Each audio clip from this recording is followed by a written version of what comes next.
In the windswept highlands of ancient Anatolia, during the 8th millennium before the Common Era, humanity stood at a crossroads that would determine the fate of the species for millennia to come.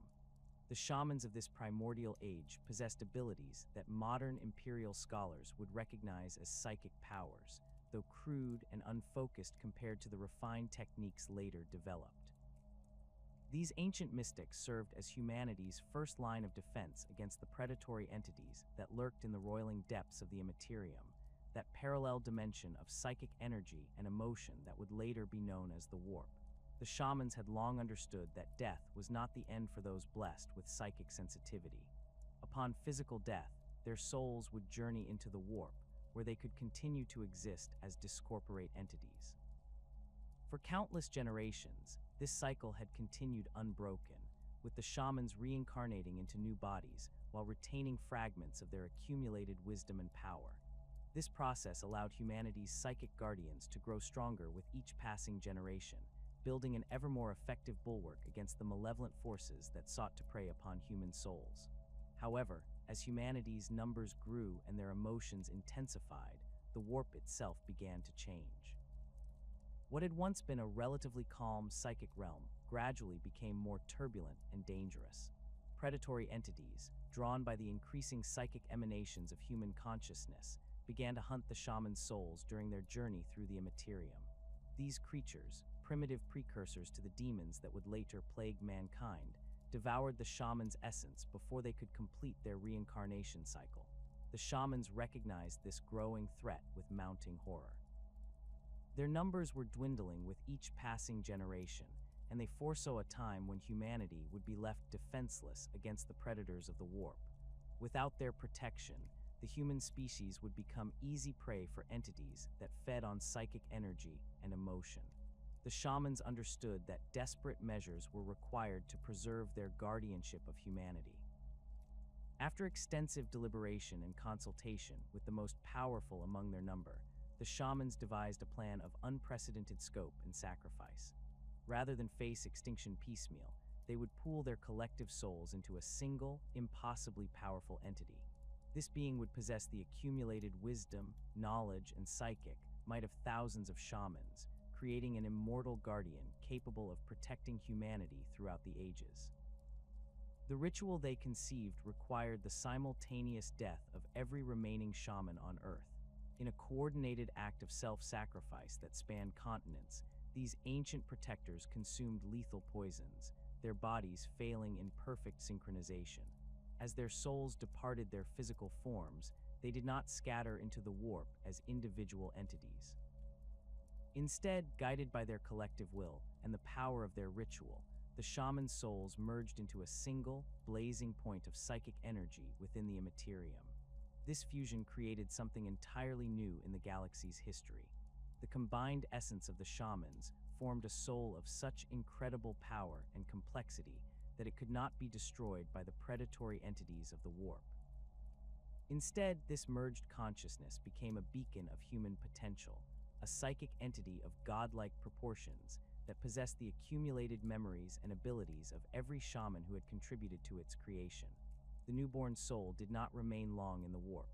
Drawn by the natural cycle of reincarnation that the shamans had long utilized, this impossibly powerful consciousness sought out a suitable vessel for its return to the material realm. In a small settlement in the Anatolian highlands, a child was born who would serve as the physical anchor for this transcendent being. The infant appeared unremarkable to those who witnessed his birth, but within his developing mind resided the combined wisdom of humanity's first psychic guardians. This child was the emperor of mankind, though he would not claim that title for many thousands of years. From his earliest moments, he possessed capabilities that far exceeded those of any normal human. His psychic abilities manifested almost immediately, allowing him to perceive the warp with crystalline clarity and manipulate psychic energy with instinctive precision. More importantly, he retained the accumulated memories and knowledge of the shamans who had sacrificed themselves to create him, giving him an understanding of humanity's past and potential that no other being could match. As the emperor grew to physical maturity, he began to comprehend the true scope of his existence and purpose. He was not merely a powerful psyker or an exceptionally gifted individual. He was the living embodiment of humanity's collective psychic potential, a being created specifically to guide and protect the species through the trials that lay ahead. This understanding shaped every decision he would make throughout his impossibly long existence. The early centuries of the Emperor's life were spent in careful observation and learning. He traveled extensively throughout the ancient world, studying the various civilizations that had emerged from humanity's primitive origins. He witnessed the rise of the first great cities, observed the development of agriculture and metallurgy, and watched as humans began to organize themselves into increasingly complex societies. Throughout these wanderings, he remained hidden, presenting himself as nothing more than a wise traveler or learned scholar. During this period, the Emperor began to develop his understanding of the warp and the entities that dwelt within it. The shamanic knowledge he had inherited provided him with a foundation, but he quickly surpassed their primitive techniques through direct experimentation and study. He learned to navigate the currents of the immaterium with unprecedented skill, mapping its ever-shifting geography and cataloging the various creatures that inhabited its depths. More troubling was his growing awareness of the fundamental changes occurring within the warp itself. The psychic realm was becoming increasingly violent and chaotic, shaped by the emotions and conflicts of humanity's expanding populations. The Emperor recognized that the predatory entities the shamans had feared were merely the harbingers of far greater threats. Deep within the warp, fed by millennia of human emotion and conflict, new powers were stirring, entities that would eventually become known as the Chaos Gods. As human civilization advanced, the Emperor began to take a more active role in guiding its development. He could not reveal his true nature or openly rule, as doing so would expose humanity to the very dangers he sought to protect them from. Instead, he adopted a series of carefully crafted identities, each designed to influence human progress from positions of authority and respect. In ancient Mesopotamia, he appeared as a wise king who established just laws and promoted learning. His reign brought unprecedented prosperity to the region, and the legal codes he established influenced jurisprudence for millennia to come. When that identity had served its purpose, he arranged for his apparent death and moved on to another role in a different land. Throughout the classical period, the Emperor manifested as various influential figures across multiple civilizations. He served as a philosopher in ancient Greece, contributing to the development of rational thought and scientific inquiry. His teachings, carefully disguised as the work of mortal scholars, helped lay the groundwork for humanity's eventual mastery of technology and reason. In other regions, he appeared as a military commander, leading armies against threats that posed existential dangers to human civilization. The Emperor's approach to religious matters required particular delicacy. He understood that humanity's spiritual needs were real and important, but he also recognized the dangers posed by organized religion. Religious fervor could strengthen the Chaos Gods by feeding them concentrated emotional energy, while religious conflicts created the kind of suffering and hatred that nourished demonic entities. When he did assume religious roles, he carefully crafted teachings that promoted human unity and progress, while avoiding the extremes that could empower the warp's malevolent inhabitants. During the rise of the Roman Empire, the Emperor took particular interest in the development of large-scale governmental systems. He observed how the Romans organized their vast territories and managed diverse populations, learning valuable lessons about administration and control that he would later apply on a galactic scale. He may have influenced certain Roman leaders, though always from the shadows, never revealing his true nature. The Emperor's psychic abilities continued to develop throughout these millennia of hidden existence. What had begun as the combined power of the ancient shamans evolved into something far more sophisticated and potent. He learned to manipulate not just psychic energy, but the fundamental forces that governed reality itself.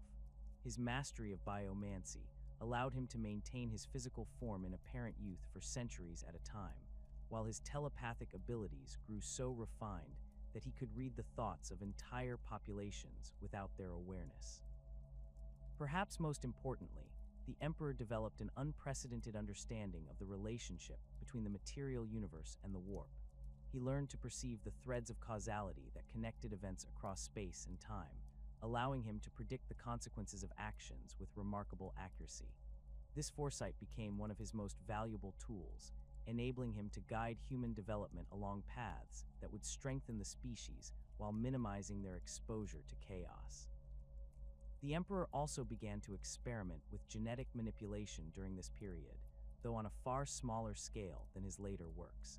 He studied the biological foundations of psychic ability, learning to identify and enhance the genetic markers that determined an individual's potential for warp manipulation. These early experiments provided crucial knowledge that would eventually enable him to create the Primarchs and the Space Marine Legions. As the centuries passed, the Emperor's understanding of his ultimate purpose became increasingly clear. Humanity was approaching a critical juncture in its development.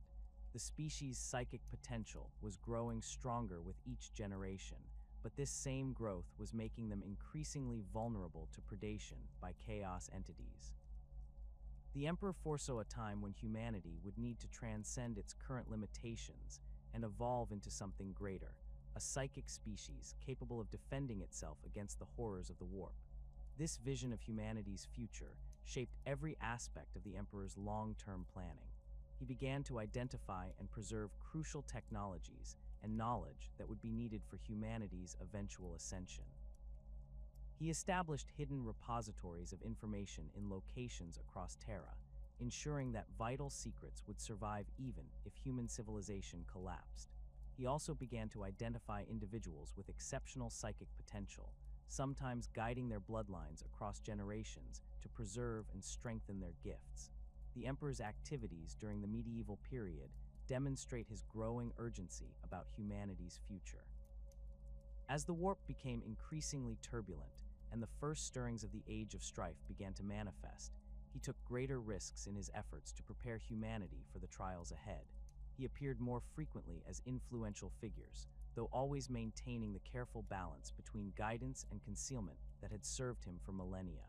The careful balance the Emperor had maintained for millennia began to crumble during the 15th millennium.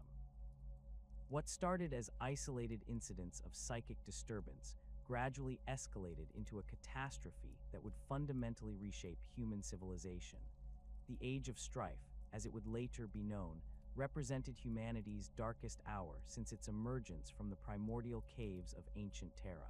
The initial signs were subtle but ominous. Navigators, those rare humans whose mutations allowed them to perceive the warp and guide spacecraft through its currents, began reporting increasingly violent storms within the Immaterium. What had once been predictable routes between star systems became treacherous passages filled with hostile entities and reality-warping phenomena. Ships that entered the warp during routine journeys simply vanished, their crews and cargo lost to the ravenous appetites of demonic predators. As the warp storms intensified, the vast network of interstellar communication and trade that bound human civilization together began to fragment. Worlds that had maintained contact for thousands of years found themselves suddenly isolated, cut off from the greater community of mankind by impassable barriers of psychic turbulence. The Navigators' houses, those ancient institutions that had guided humanity's expansion among the stars, watched helplessly as their members fell victim to possession, madness, or worse fates when they attempted to pierce the growing veil of chaos. The Emperor observed these developments with growing alarm. His enhanced perception allowed him to see what others could not. The fundamental structure of the warp was changing, becoming more hostile to human consciousness with each passing year. The Chaos Gods, those malevolent entities born from humanity's collective emotions, were growing stronger and more active. Their influence was beginning to seep into the material universe through the expanding network of warp storms, bringing corruption and madness to worlds that had never before experienced such horrors. On Terra itself, the effects of the Age of Strife manifested in ways that would have seemed impossible during humanity's golden age of expansion. The planet's population, once unified under a single planetary government, began to fragment into competing factions as communication with the wider galaxy failed. Without the resources and trade networks that had sustained Terra's advanced civilization, technology began to regress. Ancient knowledge was lost as the institutions that preserved it collapsed or turned their attention to mere survival. The breakdown of central authority on Terra created a power vacuum that was quickly filled by ambitious warlords and demagogues. These figures, styling themselves as kings, emperors, and gods, carved out territories from the ruins of the old world order. They employed whatever technologies they could salvage or maintain, creating bizarre hybrid armies that combined advanced energy weapons with primitive melee combat. The techno-barbarian warlords, as they became known, transformed Terra's once magnificent cities into fortress states locked in perpetual warfare. The Emperor watched from the shadows as the world he had helped guide for millennia descended into barbarism. His hidden repositories of knowledge and technology remained secure, protected by psychic wards and concealment devices that rendered them invisible to the warring factions. But the human cost of the collapse weighed heavily upon him. Billions died in the endless conflicts that raged across Terra's surface, while countless more suffered under the brutal rule of petty tyrants who cared nothing for the greater destiny of mankind. Perhaps most troubling were the mutations that began to appear among Terra's population. The increasing warp activity caused genetic instabilities that manifested in horrific physical deformities and mental aberrations. Entire bloodlines were corrupted, producing offspring that bore little resemblance to baseline humanity. These mutant populations, shunned and persecuted by their unaltered neighbors, formed their own tribes and communities in Terra's most desolate regions. Some retained enough intelligence to organize themselves into coherent societies, while others devolved into savage bands that preyed upon anyone unfortunate enough to cross their path. The psychic awakening that had been gradually building throughout human history accelerated dramatically during the Age of Strife. Individuals with latent psychic abilities found their powers manifesting spontaneously, often with catastrophic results. Untrained psychers became conduits for demonic possession, transforming peaceful communities into scenes of supernatural horror.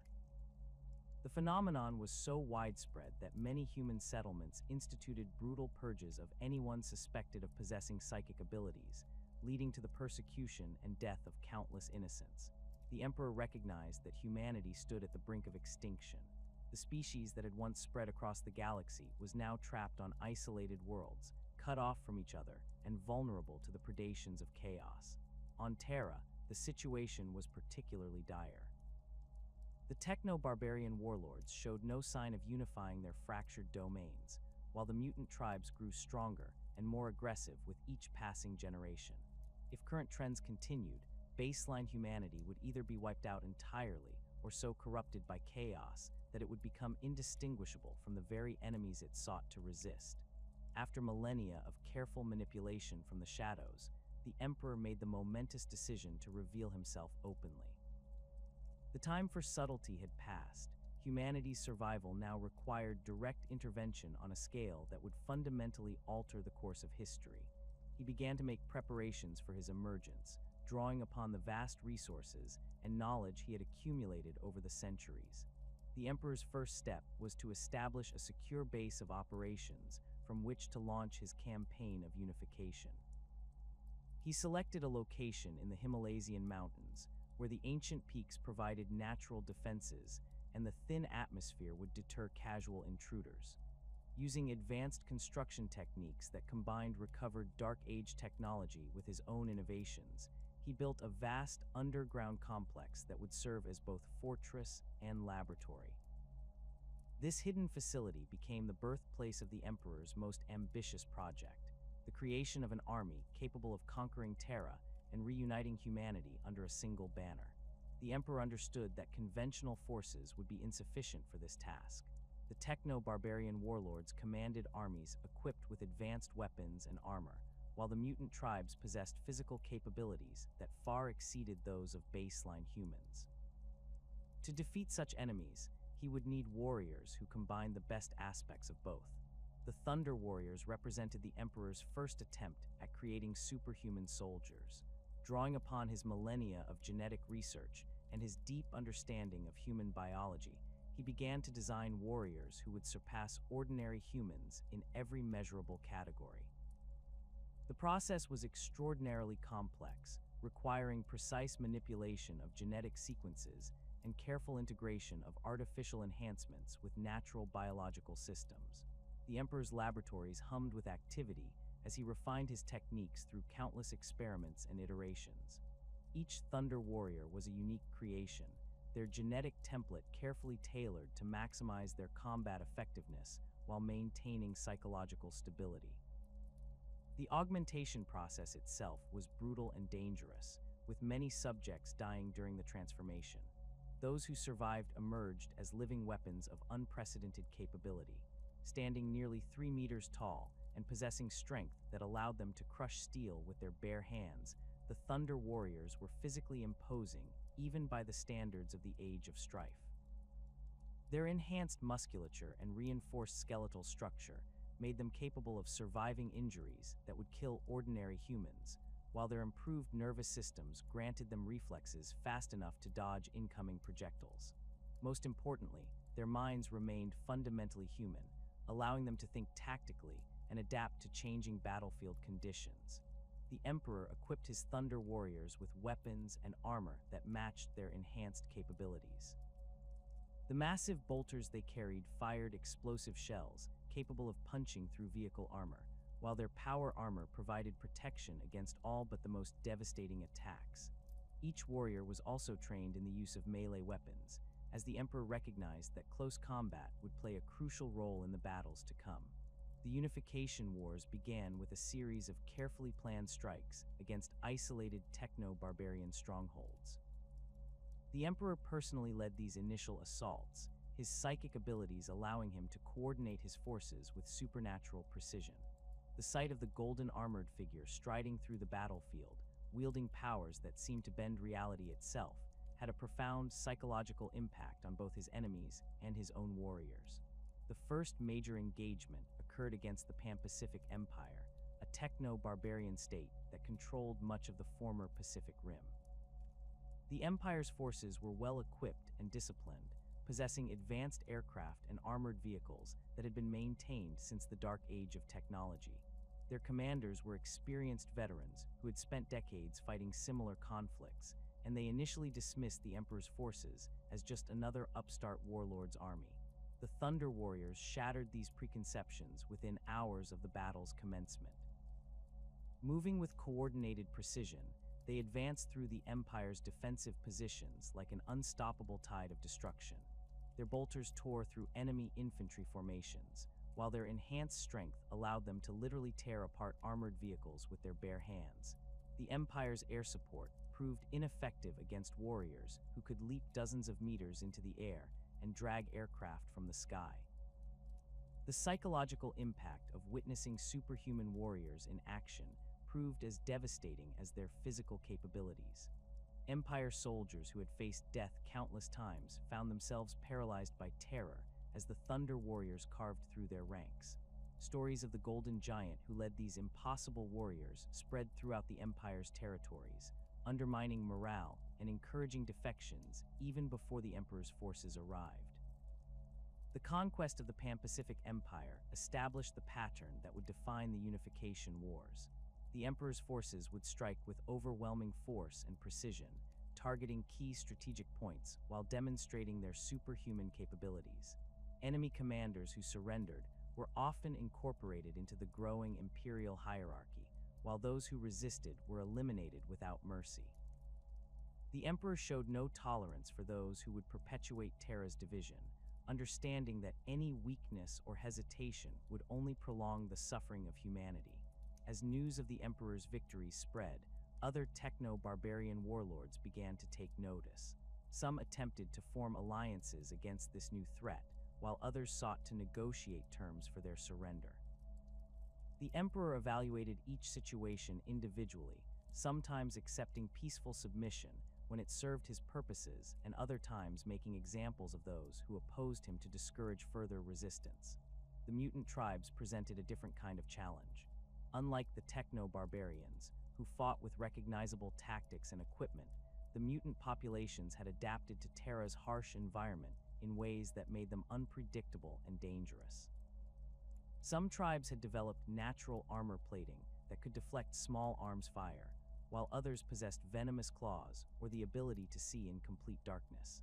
Their knowledge of Terra's hidden passages and underground networks made them formidable guerrilla fighters. The Emperor's approach to the mutant threat was characteristically thorough and ruthless. He recognized that many of the mutations were caused by chaos corruption, making the affected populations inherently dangerous to baseline humanity. However, he also understood that not all mutations were malevolent, and some mutant populations retained enough humanity to be potentially salvageable. The Emperor's vision extended far beyond the mere reunification of Terra. As the unification wars drew to their inevitable conclusion, and the last techno-barbarian strongholds fell before the Thunder Warriors' relentless advance, his gaze turned skyward to the scattered remnants of humanity spread across the galaxy. The Age of Strife had isolated countless human worlds, leaving them vulnerable to alien predation, chaos corruption, and the slow decay of technological regression. The Emperor understood that humanity's survival depended not merely on planetary unity, but on the establishment of a galaxy-spanning empire that could protect the species from the myriad threats that surrounded it. This grand vision crystallized into what would become known as the Imperial Truth, a secular philosophy that would serve as the ideological foundation for humanity's expansion among the stars. The Emperor had witnessed firsthand how religious fervor and superstition had empowered the Chaos Gods throughout human history, feeding them the emotional energy they required to grow stronger and more influential. His Imperial Truth explicitly rejected all forms of supernatural belief, instead promoting reason, science, and human achievement as the guiding principles of civilization.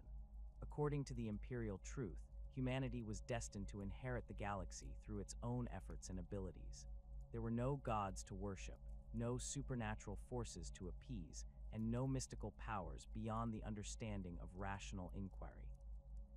Even the Emperor's own obvious psychic abilities were explained in scientific terms as the result of advanced human evolution rather than divine intervention.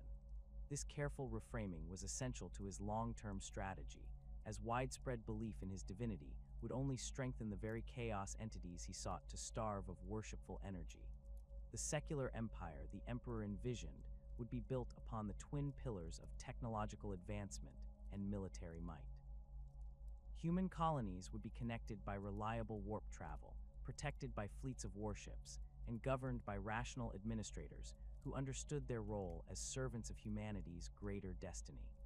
Alien species that posed threats to human expansion would be eliminated without mercy, while those that could be safely ignored would be left to their own devices in regions of space that held no strategic value. To achieve this monumental undertaking, the Emperor recognized that he would need warriors far superior to even the Thunder Warriors who had served him so well during the Unification Wars. The Thunder Warriors, despite their impressive capabilities, suffered from significant limitations that made them unsuitable for a galaxy-spanning campaign. Their genetic modifications were inherently unstable, leading to cellular breakdown and psychological deterioration over time. Many Thunder Warriors who had survived the early battles of unification were already showing signs of mental instability and physical degradation that would only worsen with age. More fundamentally, the Thunder Warriors had been designed as shock troops for planetary conquest rather than as the foundation of a permanent military organization. They lacked the genetic diversity and adaptability that would be required for the varied challenges of galactic warfare. Fighting alien species with exotic biologies and unknown capabilities would demand warriors who could adapt to any situation while maintaining their effectiveness across decades or even centuries of continuous campaigning. The solution to these limitations lay in the Emperor's most ambitious genetic engineering project to date, the creation of the Primarchs. These beings would serve as the genetic templates for new legions of superhuman warriors, each one designed to excel in specific aspects of warfare while maintaining the stability and longevity that the Thunder Warriors lacked. The Primarchs would be the Emperor's sons in both a literal and symbolic sense, carrying within their genetic structure the accumulated knowledge and capabilities that he had developed over millennia of existence. The emperor established his primary laboratory deep within the Himalaysian fortress complex, in chambers that were shielded from both physical intrusion and psychic observation. The work that took place within these sealed halls represented the pinnacle of genetic science, combining techniques that had been lost since the dark age of technology with innovations that pushed the boundaries of biological possibility. Each Primarch would be a unique creation, their genetic template carefully crafted to produce specific traits and abilities that would complement their intended role in the coming crusade. The process of creating the Primarchs required more than mere genetic manipulation. The Emperor drew upon his vast psychic abilities to imbue each developing embryo with a fragment of his own essence, creating beings that were not merely superhuman in physical terms, but possessed cognitive abilities and intuitive understanding that approached his own. This psychic imprinting would allow the Primarchs to comprehend complex strategic situations instinctively and lead their forces with a level of tactical brilliance that no ordinary human could match. 20 distinct genetic templates were developed, each one representing a different aspect of the perfect warrior leader. Some were designed for close combat excellence, their enhanced musculature and reflexes making them unmatched in personal combat. Others were optimized for strategic thinking and battlefield coordination, their enhanced neural structures allowing them to process vast amounts of tactical information simultaneously. Still others were crafted for specific environments or combat roles, from siege warfare specialists to masters of rapid assault operations. The gestation chambers that housed the developing Primarchs were marvels of biotechnology, maintaining perfect environmental conditions while monitoring every aspect of their subjects' development. The Emperor personally oversaw each stage of the process, making minute adjustments to genetic sequences and psychic imprinting patterns as the Primarchs grew from embryonic cells into fully formed beings. The project consumed years of intensive work, during which the Emperor rarely left his laboratories except to address the most critical matters of planetary governance. As the Primarchs neared completion, the Emperor began preparing for their awakening and the next phase of his grand design. He established training facilities where his new sons would learn to harness their abilities and understand their roles in the coming crusade. Educational programs were developed that would provide them with comprehensive knowledge of human history, military strategy, and the scientific principles that govern the universe. Each Primarch would emerge from their gestation chamber as a fully formed adult with the knowledge and capabilities needed to lead armies across the galaxy. The tragedy that befell the Primarch project struck without warning during the final stages of their development. The Emperor's psychic senses detected a massive disturbance in the warp surrounding Terra, far more powerful than the random storms that had plagued interstellar travel during the Age of Strife. This was a focused assault by the Chaos Gods themselves, who had finally recognized the threat that the Emperor's project posed to their long-term plans for humanity. The four great powers of chaos combined their efforts in an unprecedented display of cooperation, tearing open rifts in reality that bypassed every defensive ward and psychic barrier the Emperor had erected around his laboratories. Demonic entities poured through these breaches, but their target was not destruction or corruption in the conventional sense.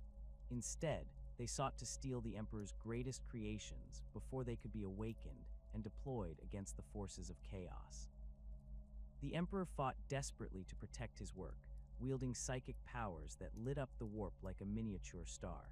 His battle against the chaos entities raged across multiple dimensions simultaneously as he struggled to prevent them from reaching the gestation chambers.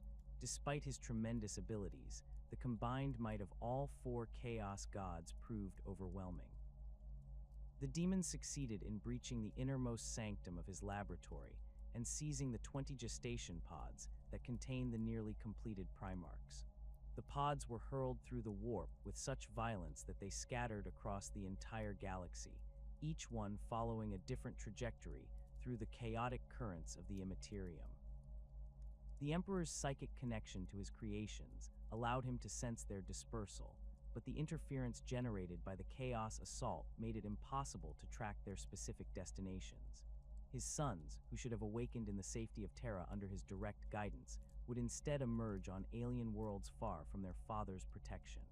The loss of the Primarchs represented a devastating setback to the Emperor's plans, but he refused to allow despair to cloud his judgment. The genetic templates used to create his sons remained intact, and the knowledge gained from their development could still be applied to create the armies he needed for galactic conquest. If he could not have his sons to lead the crusade from its beginning, he would create their legions and trust that fate would eventually reunite him with his scattered offspring. The Space Marine legions emerged from this necessity, representing a compromise between the Emperor's ideal vision and the harsh realities imposed by chaos interference. Using genetic material derived from his own enhanced biology and incorporating elements from each of the 20 Primarch templates, the Emperor created a new breed of superhuman warrior that combined the best aspects of both sources. These Space Marines would be larger and stronger than ordinary humans, possessed of enhanced reflexes and cognitive abilities that made them ideal soldiers for the challenges of galactic warfare. The process of creating Space Marines was necessarily more complex than the Thunder Warrior augmentation procedures. Rather than simply enhancing adult volunteers, the Space Marine transformation required subjects to be selected during their youth and subjected to a lengthy series of surgical procedures and genetic modifications. 19 additional organs were implanted into each candidate, each one serving a specific function that enhanced their combat effectiveness or survival capabilities. The recruitment process for the first Space Marine legions drew upon the population of Terra itself, selecting candidates from among the most promising young warriors who had distinguished themselves during the final phases of the Unification Wars. These recruits came from diverse backgrounds, including former techno-barbarian soldiers, members of the Imperial Army, and even some individuals from the mutant tribes who had proven their loyalty and genetic stability. The Emperor personally oversaw the selection process, using his psychic abilities to identify candidates who possessed the mental fortitude and genetic compatibility required for successful transformation. The training regimens developed for the Space Marines combined physical conditioning with intensive education in military tactics, xenobiology, and imperial philosophy. Each recruit was expected to master not only the use of their enhanced physical capabilities, but also the complex equipment and weapon systems they would employ during the Crusade. The curriculum included detailed studies of known alien species, analysis of combat footage from the Unification Wars, and theoretical exercises in planetary conquest and fleet operations. The first generation of Space Marines emerged from their training as living weapons of unprecedented capability. Standing over 2 meters tall in their powered armor and possessing strength that allowed them to wield weapons that would require crews served mounting for ordinary humans, they represented the pinnacle of human military evolution. Their enhanced physiology allowed them to survive in environments that would be instantly lethal to baseline humans, while their improved cognitive abilities made them capable of processing tactical information and making split-second decisions under the most extreme combat conditions. The organization of the Space Marine legions reflected the Emperor's understanding of military efficiency and chain of command. Each legion was designed to operate as a self-contained military force capable of independent operations across multiple star systems. The command structure incorporated elements from the most successful military organizations in human history, while allowing for the flexibility needed to adapt to the unique challenges of interstellar warfare. As the 30th millennium dawned, the Emperor's preparations for galactic conquest neared completion. The Space Marine legions had been organized and equipped, the Imperial Army had been expanded and modernized, and the first generation of Imperial warships had been constructed in the orbital shipyards above Terra. The time had come to begin the Great Crusade that would reunite humanity and establish the secular empire that the Emperor had envisioned. The initial phase of the Great Crusade focused on securing the Sol system itself, ensuring that Terra would serve as an unassailable base of operations for the expansion that would follow. Several worlds within humanity's birth system had been colonized during the Dark Age of technology, but had been cut off from Terra during the Age of Strife. These isolated colonies had developed along different paths, some maintaining advanced technology while others had regressed to more primitive states. Mars presented the most significant challenge within the Sol system. The Red Planet had become the domain of the Mechanicum, a techno-religious organization that worshipped technology as the physical manifestation of their machine god. The Mechanicum had preserved much of the scientific knowledge that had been lost elsewhere during the Age of Strife, but their religious beliefs placed them in potential conflict with the secular imperial truth that the Emperor sought to propagate.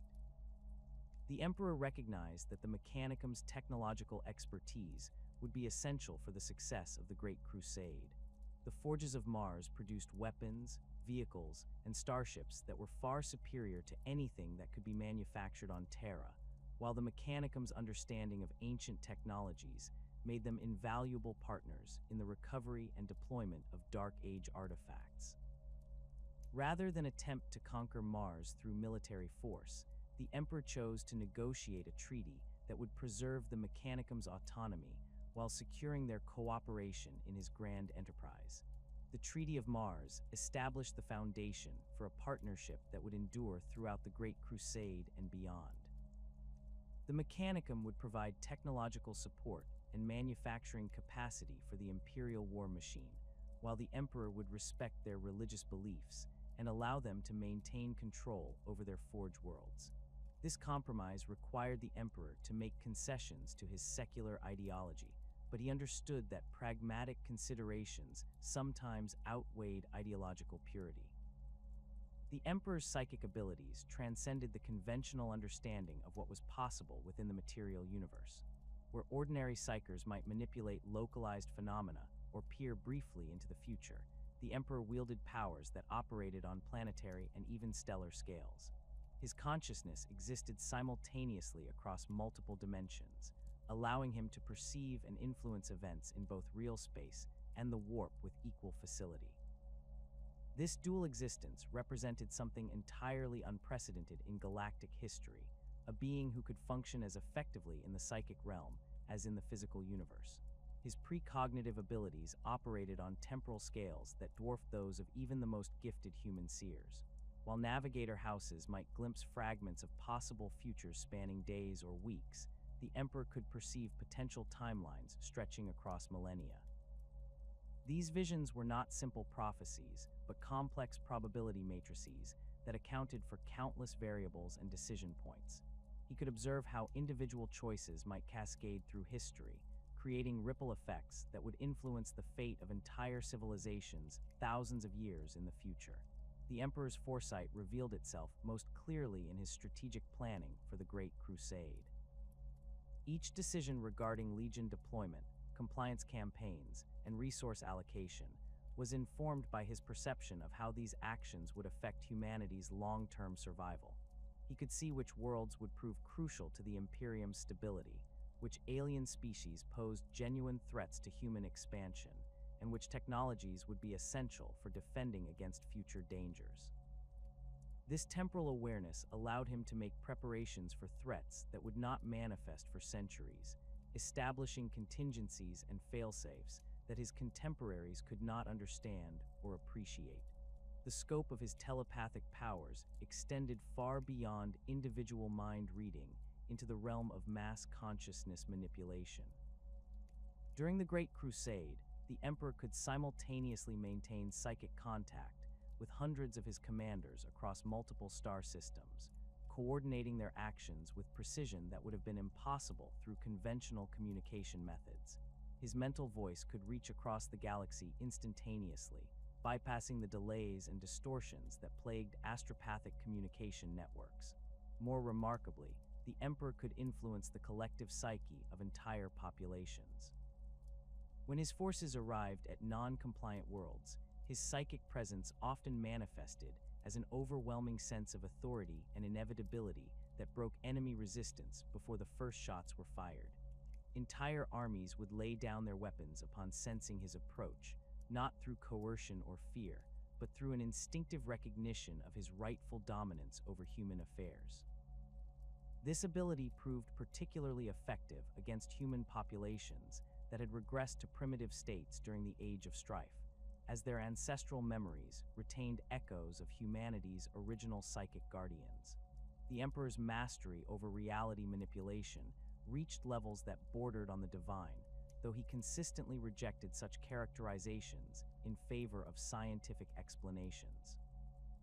He could restructure matter at the molecular level, transforming base elements into complex compounds through direct psychic intervention.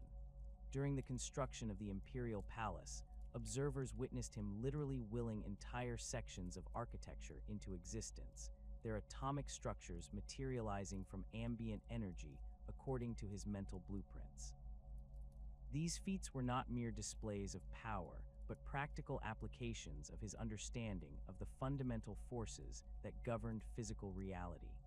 His ability to manipulate gravitational fields allowed him to create localized zones of altered physics that could serve both offensive and defensive purposes.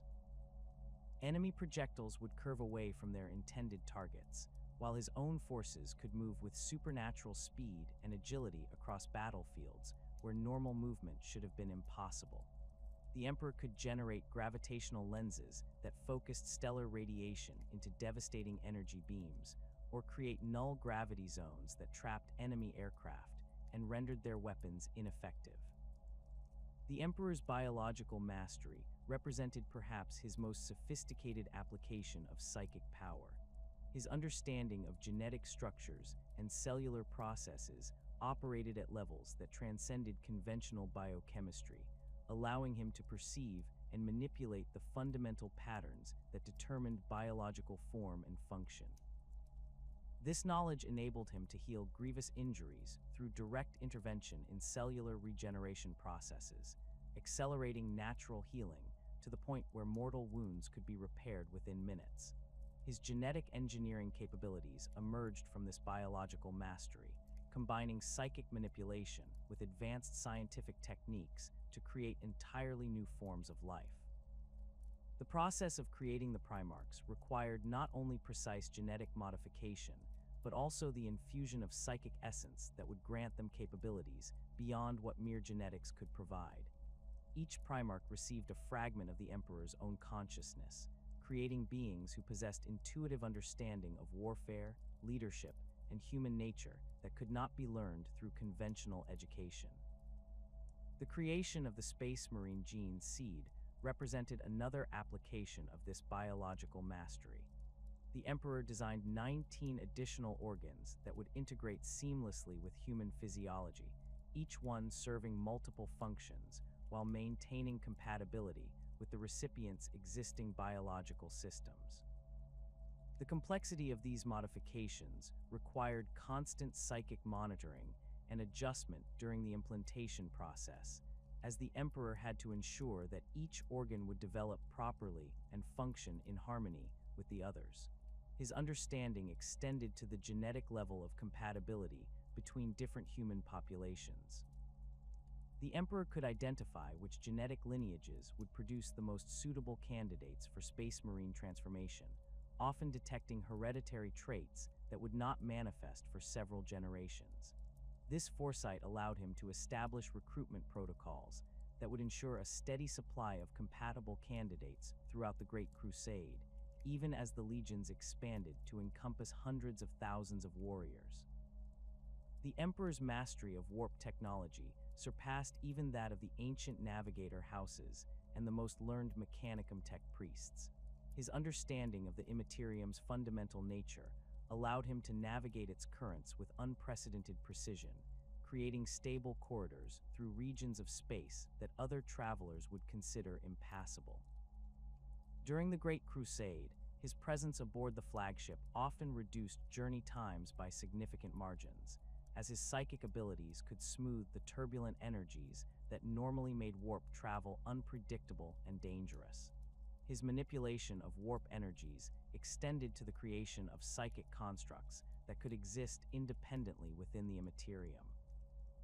These entities, fashioned from pure psychic force and shaped by his will, served as scouts and messengers that could traverse the warp without the limitations that constrained physical vessels. They could gather intelligence from distant regions of the galaxy and return with information that would have taken months to acquire through conventional means. The Emperor's ability to create and maintain psychic barriers represented one of his most crucial defensive capabilities. The wards he established around Terra during the Unification Wars were so sophisticated that they remained effective for millennia, protecting the throne world from demonic incursion even after his internment upon the Golden Throne.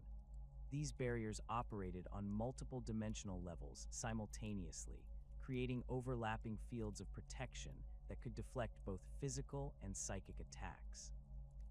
His understanding of demon summoning and banishment exceeded that of any other human practitioner, though he employed these techniques exclusively for defensive purposes.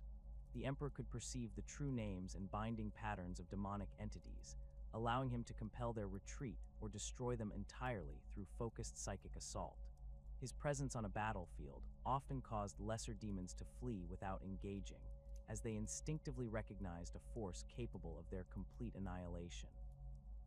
The Emperor's immortality operated through mechanisms that transcended normal biological processes. His consciousness existed as a stable pattern within the warp itself, anchored to his physical form but not dependent upon it for survival. This dual existence allowed him to regenerate from injuries that would prove fatal to any other being, as his psychic essence could reconstruct damaged tissue according to its original template.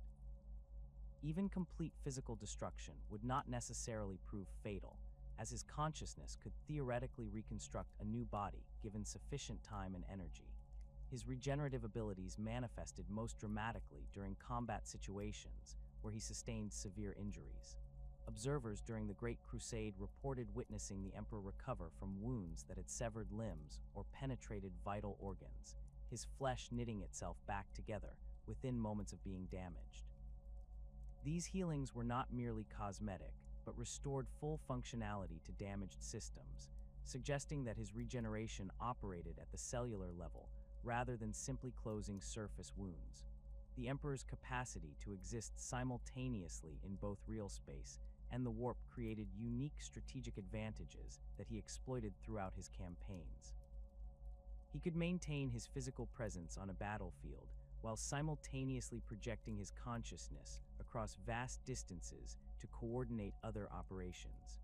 This multidimensional awareness allowed him to respond to threats and opportunities across multiple theaters of war simultaneously, effectively multiplying his strategic presence beyond what should have been physically possible. His warp-based existence also granted him access to information networks that operated outside normal space-time constraints. He could perceive events occurring in distant regions of the galaxy through psychic resonance, often becoming aware of significant developments before conventional communication methods could relay the information. This temporal advantage proved crucial during the later stages of the Great Crusade, when the sheer scale of Imperial operations made traditional command and control systems increasingly inadequate. The Emperor's psychic abilities continued to evolve throughout the Great Crusade, adapting to new challenges and incorporating knowledge gained from encounters with alien psychers and chaos entities. His confrontations with the Eldar revealed new techniques for manipulating probability and fate, while his battles against Orc-Wa energies taught him methods for disrupting collective psychic phenomena. Each encounter added to his already vast repertoire of abilities, making him an increasingly formidable opponent for any force that dared challenge humanity's expansion. His mastery over technology extended beyond mere understanding into the realm of direct psychic interface with machine systems. The Emperor could communicate with artificial intelligences and machine spirits through direct mental contact, often resolving technical problems that would have required hours of conventional troubleshooting. This ability proved particularly valuable when dealing with Dark Age technology artifacts, whose complex systems often responded better to psychic interface than to traditional mechanical controls.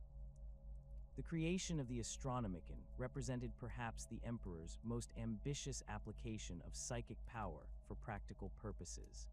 This psychic lighthouse required him to maintain a constant beacon of mental energy that could penetrate the chaotic currents of the warp and provide navigation reference points for imperial vessels throughout the galaxy.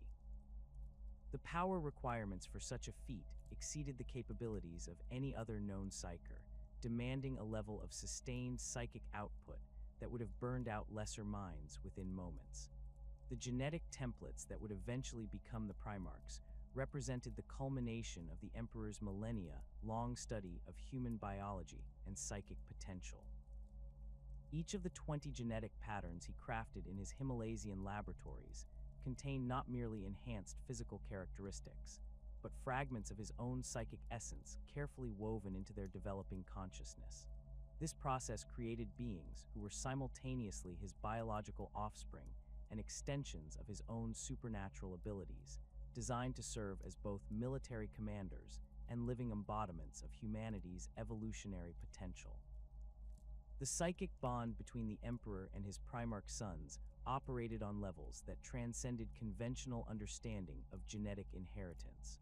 Where ordinary fathers might pass on physical traits or behavioral tendencies to their children, the Emperor had implanted actual portions of his consciousness into each Primarch's developing mind.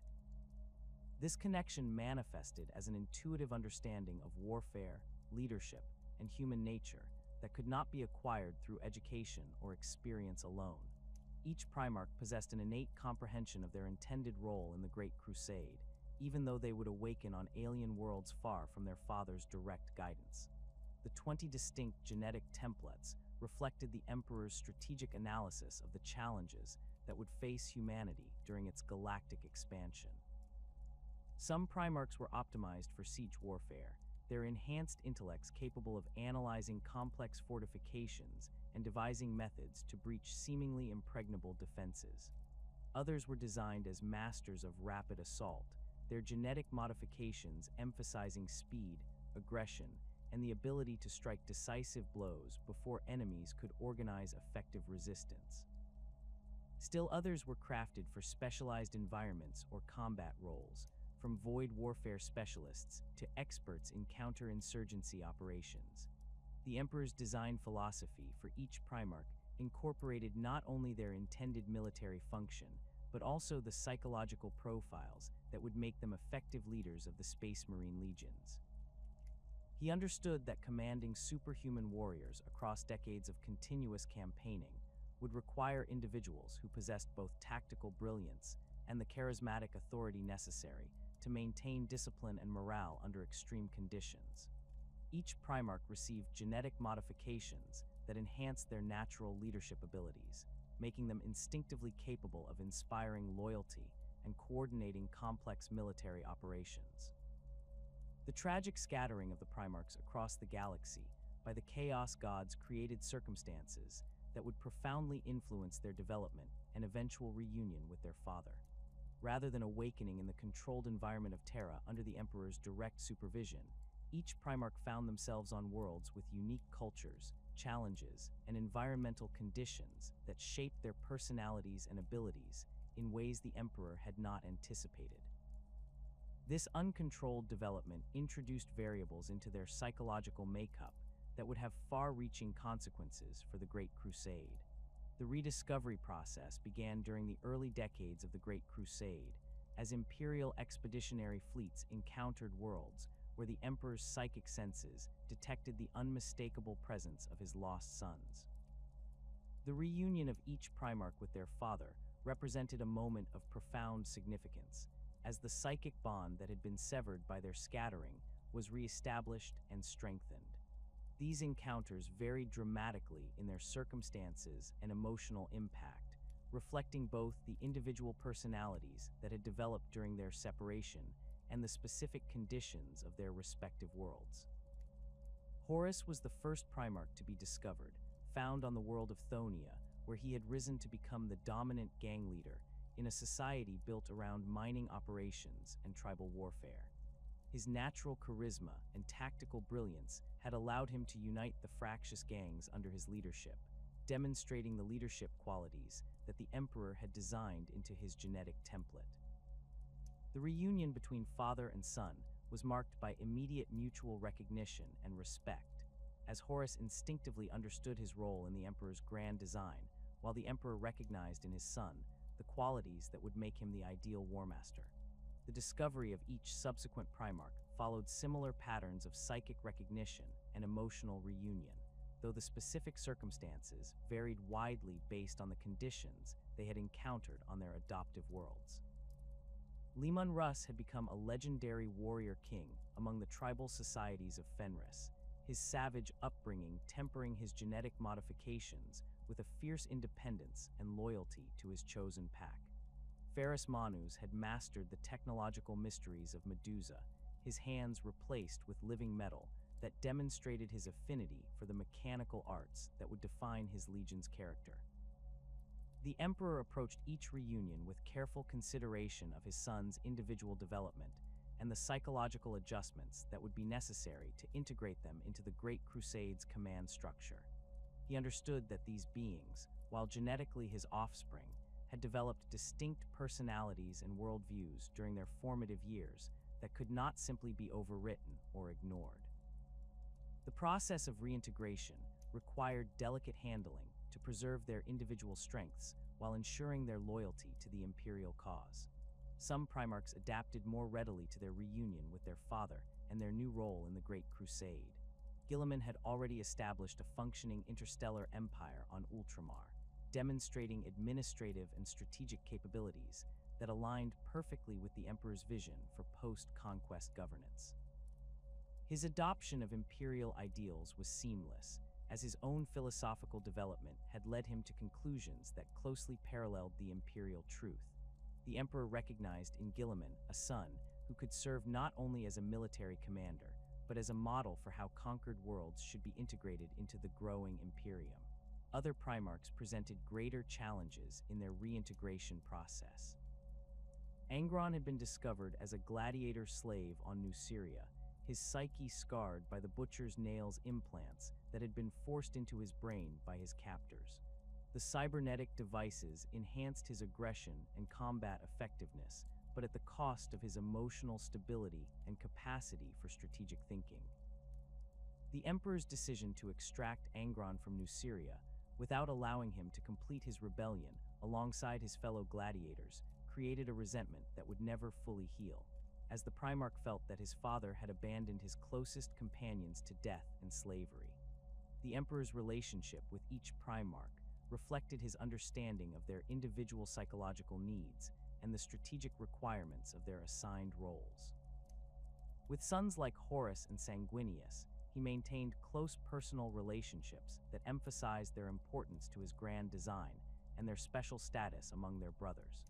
These favored sons received additional attention and guidance, as the Emperor recognized their potential to serve as leaders and examples for their siblings. His investment in their development paid dividends as both Primarchs became influential figures who helped maintain unity among the scattered Legion forces. His treatment of other Primarchs was more distant and functional, focusing on their military effectiveness rather than personal development. Perdurabo received assignments that emphasized his expertise in siege warfare and fortification, but the Emperor's failure to recognize his son's need for acknowledgement and appreciation created a growing bitterness that would eventually contribute to his fall to chaos. The Iron Warriors Primarch possessed exceptional technical skills and strategic acumen, but his psychological needs for recognition and respect were consistently overlooked in favor of his practical utility. The Emperor's favoritism towards certain Primarchs created tensions within the group that he either failed to recognize or chose to ignore in favor of short-term strategic advantages. His obvious preference for Horus as his chosen successor generated resentment among Primarchs who felt their own contributions were undervalued or overlooked. These emotional undercurrents were exacerbated by the competitive nature that the Emperor had deliberately engineered into their genetic makeup, as each Primarch possessed an innate drive to excel and surpass their brothers in their chosen specializations. The complex dynamics between the Emperor and his sons were further complicated by his deliberate emotional distance and secretive nature regarding his long-term plans. While he shared strategic objectives and tactical requirements with his Primarchs, he rarely explained the deeper reasoning behind his decisions or the existential threats that motivated his actions. This secrecy was partly motivated by his understanding that knowledge of chaos and the warp's dangers could itself become a source of corruption, but it also reflected his fundamental difficulty in relating to beings who, despite their genetic connection to him, had developed as individuals with their own emotional needs and psychological vulnerabilities. The Emperor's treatment of Magnus, the Red, exemplified both his genuine affection for his sons and his willingness to sacrifice their individual welfare for the greater good of humanity. Magnus had developed powerful psychic abilities during his time on Prospero, creating a civilization that embraced the study and application of warp-based powers. The Emperor recognized his son's exceptional psychic potential and initially encouraged his development, seeing in Magnus a possible successor who could eventually take over the burden of maintaining the astronomican and guiding humanity's evolution into a psychic species. However, the Emperor's simultaneous prohibition against the use of psychic powers by the Space Marine legions created a fundamental contradiction that Magnus struggled to understand. The Council of Nicaea's condemnation of psyker practices within the legions was intended to protect them from chaos corruption, but Magnus interpreted it as a rejection of his life's work and a betrayal of the potential that his father had originally encouraged him to develop. This misunderstanding would eventually lead to the catastrophic breach of the imperial palaces, psychic defenses, and Magnus's fall to chaos, representing one of the Emperor's greatest failures in managing his relationships with his sons. The Emperor's interactions with Lorgar revealed another aspect of his complex relationship with the Primarchs and his struggle to balance their individual development with the requirements of the imperial truth. Lorgar's deeply religious nature and his tendency to worship the Emperor as a divine figure directly contradicted the secular philosophy that formed the foundation of imperial ideology. The Emperor's harsh response to Lorgar's construction of temples and religious practices was intended to redirect his son's energies toward more productive pursuits, but the public humiliation inflicted during the Monarchia incident created lasting resentment and spiritual crisis that would eventually drive the Word-Bearer's Primarch toward chaos worship. The tragedy of the Emperor's relationship with his Primarch sons lay not in any lack of affection or concern for their welfare, but in his inability to balance their individual psychological needs with the strategic requirements of the Great Crusade and humanity's long-term survival. His vast intellect and temporal perception allowed him to see the consequences of galactic-scale decisions across millennia, but this same perspective made it difficult for him to appreciate the immediate emotional needs of beings who, despite their superhuman capabilities, retained fundamentally human psychological requirements for recognition, understanding, and emotional connection. The Emperor's secrecy regarding the true nature of chaos and the existential threats facing humanity was motivated by genuine concern for his son's spiritual safety, but it also deprived them of the context necessary to understand his decisions and priorities. Without knowledge of the Chaos God's influence and the dangers posed by warp corruption, many Primarchs interpreted their father's restrictions and prohibitions as arbitrary exercises of authority rather than necessary precautions against cosmic-level threats. This lack of understanding created fertile ground for the resentments and misunderstandings that would eventually be exploited by chaos agents seeking to turn the Primarchs against their father. The Emperor's emotional distance from his sons reflected both his inhuman perspective on temporal scales and his recognition that excessive attachment might compromise his ability to make the harsh decisions necessary for humanity's survival. He understood that the Great Crusade would require sacrifices from all participants, including his beloved Primarchs, and that his role as humanity's guardian might occasionally require him to prioritize the species' welfare over his son's individual happiness or desires. This utilitarian approach to relationships, while strategically sound, failed to account for the psychological damage that such treatment inflicted on beings who had been designed to crave their father's approval and recognition. The irony of the emperor's relationship with his Primarch sons was that his very attempts to protect them from corruption and guide them toward their intended roles often created the psychological vulnerabilities that chaos would eventually exploit. His secrecy bred suspicion and resentment, his favoritism created jealousy and competition, and his emotional distance left many Primarchs feeling abandoned and unappreciated, despite their extraordinary achievements in service to the imperial cause. The Horus Heresy would ultimately represent not just a military rebellion against imperial authority, but a family tragedy on a galactic scale, as half of the Emperor's sons turned against him in a conflict that would shatter the unity he had worked millennia to achieve. The Emperor's militant atheism emerged from his unique perspective as humanity's oldest living witness to the relationship between religious fervor and supernatural corruption. Having observed the rise and fall of countless civilizations across millennia, he had witnessed firsthand how organized religion consistently empowered the very entities that sought to destroy humanity. Every prayer offered in desperation, every ritual performed in ignorance, and every act of worship conducted in fear-fed psychic energy directly into the warp, strengthening the chaos gods and their demonic servants. This understanding formed the cornerstone of his conviction that religion represented humanity's greatest weakness and most dangerous vulnerability. The imperial truth emerged as the emperor's philosophical weapon against this cosmic threat, a carefully constructed secular ideology designed to starve the chaos gods of the emotional and psychic sustenance they required.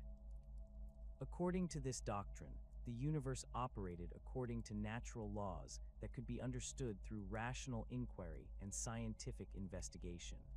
Supernatural phenomena were merely manifestations of forces that had not yet been properly categorized and explained by human knowledge. Even the Emperor's own obvious psychic abilities were presented as advanced evolutionary developments rather than divine gifts, part of humanity's natural progression toward a more sophisticated understanding of reality's fundamental mechanisms. The implementation of the imperial truth required more than mere philosophical arguments. It demanded the systematic dismantling of existing religious structures that had taken root during humanity's expansion across the galaxy. During the Great Crusade, imperial forces encountered worlds where religious institutions had become the primary organizing principle of entire civilizations. These societies often possessed advanced technologies and sophisticated cultures, but their spiritual beliefs made them inherently dangerous to the Emperor's long-term vision for humanity's development. The planet Colchis served as an early example of how the Emperor's forces dealt with deeply religious human societies. The Word-Bearers Legion, under Lorgar's command, had initially approached the world with the intention of incorporating its religious traditions into imperial doctrine. The Colchians worshipped a pantheon of deities that bore uncomfortable resemblances to the chaos gods, though their practitioners remained ignorant of this connection. Lorgar's natural religious inclinations led him to see potential for synthesis between Colchian beliefs and his own worship of the Emperor, but the imperial truth's absolute rejection of supernatural beliefs left no room for such accommodation. The compliance of Colchis became a template for how imperial forces would handle similar situations throughout the Great Crusade. Religious texts were confiscated and destroyed, temples were demolished or converted to secular purposes, and religious leaders were either executed or forced to renounce their beliefs publicly. The population was subjected to intensive re-education programs designed to replace their spiritual worldview with the rational materialism of the imperial truth. Those who resisted this ideological transformation were classified as enemies of human progress and dealt with accordingly. The Emperor's personal involvement in these religious purges demonstrated his absolute commitment to eradicating supernatural beliefs from human consciousness. On worlds where particularly entrenched religious institutions resisted imperial compliance, he would often deploy personally to oversee their destruction. His psychic abilities allowed him to identify individuals whose faith was so deeply rooted that conventional re-education would prove ineffective. These zealots were eliminated without mercy, as the emperor understood that their continued existence posed an existential threat to humanity's spiritual safety. The systematic destruction of religious artifacts represented another crucial component of the imperial truth's implementation. Ancient texts, sacred relics, and ceremonial objects that might serve as focal points for religious devotion were located and destroyed by specialized imperial units. The emperor recognized that physical objects could serve as conduits for warp energy, particularly when they had been the focus of sustained worship or ritual activity. Even seemingly innocent religious artwork was deemed dangerous, as it might inspire renewed spiritual sentiment among populations that had been successfully converted to secular thinking. The contradiction between the emperor's denial of his own divinity and his obvious god-like capabilities created persistent challenges for the imperial truth's credibility. His superhuman abilities, immortal lifespan, and capacity to perform feats that defied natural law made it difficult for many humans to accept purely scientific explanations for his existence. Imperial propagandists worked constantly to frame the emperor's powers in terms of advanced human evolution and scientific achievement, but the gap between these explanations and observable reality remained problematic throughout the Great Crusade. The emperor's insistence on absolute obedience, while simultaneously rejecting worship, created a delicate semantic distinction that many followers found difficult to navigate. Imperial doctrine demanded complete submission to the emperor's will and unquestioning acceptance of his authority, but this submission was characterized as rational recognition of his superior capabilities rather than religious devotion. Citizens were expected to obey the emperor not because he was divine, but because his enhanced intellect and temporal perspective made his decisions objectively superior to those of ordinary humans. This distinction became increasingly strained as imperial ceremonies and rituals began to resemble religious practices in all but name. The elaborate protocols surrounding the emperor's public appearances, the reverent manner in which his images were displayed throughout imperial space, and the quasi-liturgical language used in official proclamations all suggested a form of worship despite official denials. The emperor tolerated these developments because they served practical purposes in maintaining imperial unity and authority, but their resemblance to religious practices created cognitive dissonance among populations trying to understand the difference between acceptable reverence and forbidden worship. The suppression of religious expression created unexpected psychological pressures within human populations that had been converted to the imperial truth. Many individuals who had previously found meaning and comfort in spiritual beliefs struggled to adapt to a purely materialistic worldview that offered no transcendent purpose or hope for existence beyond death. The imperial truth's emphasis on human achievement and rational progress provided some substitute for religious meaning, but it could not address the fundamental existential questions that had driven humanity towards spiritual beliefs throughout its history.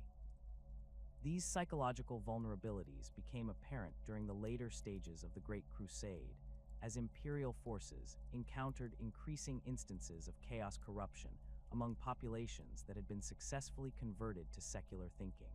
The suppression of traditional religious outlets had not eliminated humanity's spiritual needs. Instead, it had created a vacuum that chaos entities could exploit through more subtle forms of corruption.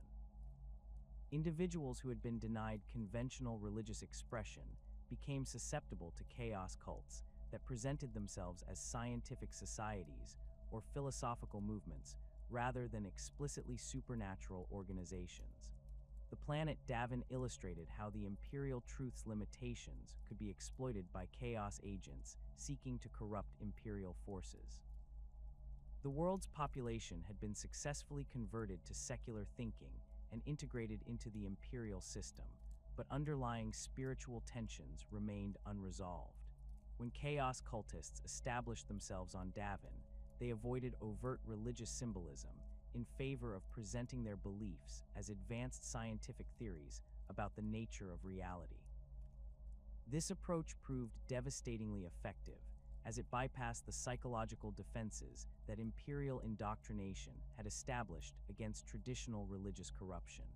The Emperor's prohibition against the study of warp phenomena by imperial forces created additional vulnerabilities that chaos could exploit.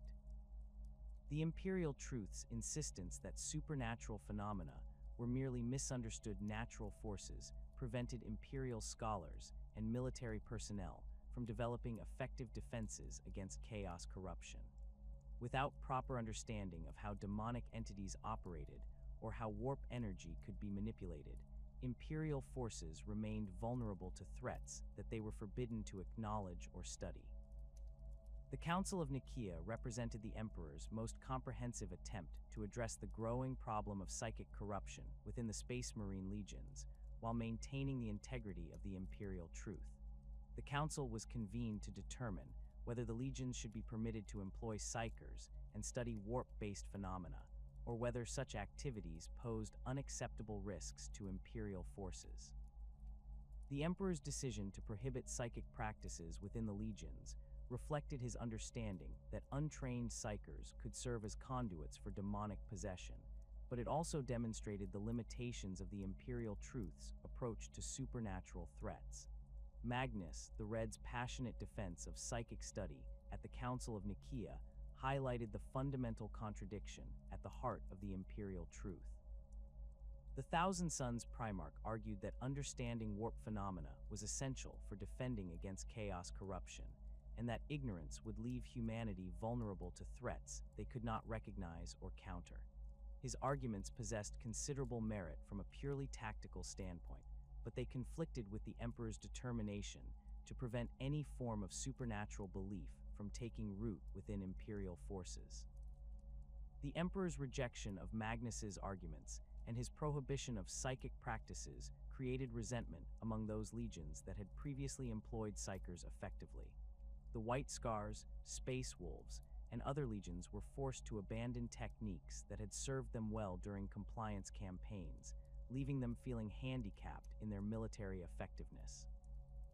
This resentment was compounded by the Emperor's failure to explain the reasoning behind his decision, as providing such explanations would have required acknowledging the existence of chaos and thereby undermining the imperial truth's fundamental premises. The unintended consequences of religious suppression became most apparent in the development of emperor worship among imperial populations. Despite official prohibition of such beliefs, many humans found it impossible to view the emperor as anything other than a divine figure worthy of worship. His miraculous abilities, eternal lifespan, and role as humanity's savior made him a natural focus for religious devotion that could not be eliminated through mere ideological instruction. This worship often took forms that were carefully disguised as secular reverence, but the underlying spiritual content remained unchanged. The growth of emperor worship created a paradoxical situation where the imperial truth's most fundamental principle was being violated by the very populations it was designed to protect. The emperor's attempts to discourage such worship were largely ineffective, as his denials of divinity were interpreted by believers as evidence of his divine humility rather than literal truth. The more he insisted on his mortality and humanity, the more his followers saw confirmation of his godlike nature in his refusal to claim the worship he obviously deserved. This development posed serious long-term risks to the emperor's strategy for starving the chaos gods of psychic energy. Emperor worship, regardless of its specific theological content, generated the same type of emotional and psychic emanations that fed warp entities.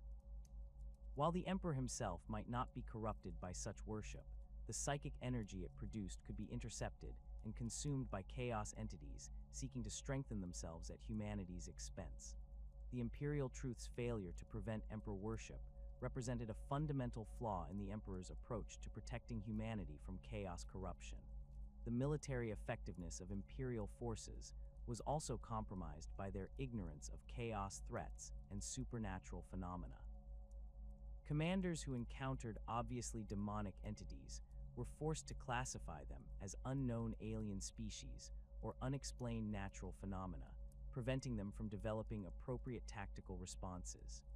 The imperial truth's prohibition against acknowledging supernatural threats left imperial forces unprepared for enemies that operated according to rules that contradicted materialistic assumptions about reality. The Word-Bearers' Legion's eventual fall to chaos worship demonstrated how the suppression of religious expression could create psychological pressures that made individuals more susceptible to corruption rather than less. Lorger's deep spiritual needs had been frustrated by the Emperor's rejection of his religious devotion, creating a void that chaos entities were able to exploit. The Primarch's turn toward chaos worship represented not a rejection of his father's teachings, but a desperate attempt to find the spiritual meaning that the imperial truth had denied him. The Emperor's personal struggle with the contradictions inherent in the imperial truth became increasingly apparent as the Great Crusade progressed. His own obvious supernatural abilities made it difficult to maintain credible denials of divine nature, while his need for absolute authority required forms of reverence that closely resembled religious worship. The practical requirements of governing a galaxy spanning empire often conflicted with the ideological purity that the imperial truth demanded, forcing him to make compromises that weakened his philosophical position. The failure of the imperial truth to provide adequate spiritual fulfillment for human populations created opportunities for chaos corruption that the Emperor had not anticipated. Rather than eliminating humanity's vulnerability to supernatural influence, the suppression of traditional religious expression had simply redirected spiritual energies into channels that were less visible but potentially more dangerous. The Horus Heresy would ultimately demonstrate that the Emperor's war against religion had failed to achieve its primary objective of protecting humanity from chaos corruption, and had instead created new vulnerabilities that his enemies could exploit with devastating effectiveness. The Emperor's discovery of the ancient Eldar webway beneath Terra occurred during the final phases of the Unification Wars, when his psychic senses detected vast corridors of structured reality hidden deep within the planet's crust. These passages, carved from the fabric of the warp itself by the Eldar at the height of their galactic dominance, represented a form of travel that bypassed the chaotic currents of the Immaterium while still utilizing its fundamental properties. The webway tunnels existed in a carefully maintained pocket dimension that remained stable and predictable, allowing near instantaneous travel across vast distances without exposure to the predatory entities that haunted the deeper regions of the warp. The implications of this discovery transformed the Emperor's entire strategic vision for humanity's future. The Great Crusade's reliance on conventional warp travel exposed every Imperial vessel to the constant threat of demonic attack, chaos corruption, and the unpredictable storms that could strand fleets for months or years in hostile regions of the galaxy. Navigator houses maintained their monopoly on interstellar travel through their unique ability to perceive the warp's currents, but even their enhanced vision could not guarantee safe passage through the increasingly turbulent Immaterium.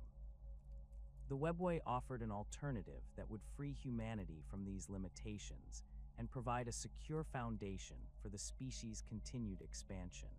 The Emperor's initial explorations of the webway revealed a network of staggering complexity and sophistication. The Eldar had constructed thousands of interconnected passages that linked major population centers across the galaxy, creating a transportation system that had enabled their ancient empire to maintain coherent administration across millions of worlds. Many of these passages had fallen into disrepair following the catastrophic birth of Slaanesh and the collapse of Eldar civilization, but the fundamental infrastructure remained intact and potentially functional. The Emperor recognized that gaining access to this network would provide humanity with strategic advantages that could ensure the species' dominance for millennia to come. However, the webway's alien construction presented significant challenges for human utilization. The passages had been designed specifically for Eldar physiology and psychology, incorporating psychic resonance patterns that were incompatible with human consciousness. The dimensional anchors that maintained the tunnel's stability were attuned to Eldar psychic signatures, while the navigation systems required forms of perception that baseline humans did not possess. Simply accessing existing webway passages would not be sufficient, the Emperor would need to construct new sections specifically designed for human use while maintaining compatibility with the broader network. The technical requirements for this undertaking exceeded anything the Emperor had previously attempted. Creating stable passages through the warp required precise manipulation of dimensional boundaries that existed at the intersection of real space and the immaterium. The Emperor's psychic abilities allowed him to perceive and influence these boundaries directly, but the scale of construction necessary for a human-accessible webway network would demand sustained effort over decades or centuries. Each new tunnel required constant psychic maintenance to prevent collapse or invasion by warp entities seeking to breach the dimensional barriers. The Emperor established his primary construction site beneath the Imperial Palace on Terra, where existing Eldar passages provided connection points to the broader webway network. The ancient alien tunnels converged at several key junctions deep within Terra's crust, creating natural expansion points where human-built sections could be integrated with the existing infrastructure. The Emperor's engineers, working under his direct supervision, began the delicate process of extending these passages while maintaining the dimensional stability that kept them isolated from the warp's chaotic energies. The construction process required technologies that pushed the boundaries of human understanding even during the height of the Great Crusade. Dimensional anchor points had to be precisely positioned to maintain the mathematical relationships that kept webway passages stable, while psychic resonance chambers were constructed to channel the Emperor's consciousness throughout the growing network. Each section of new tunnel required individual calibration to ensure compatibility with human physiology, as the slightest miscalculation could result in passages that were lethal to anyone attempting to use them. The Emperor's personal involvement in the construction process was absolute and unrelenting.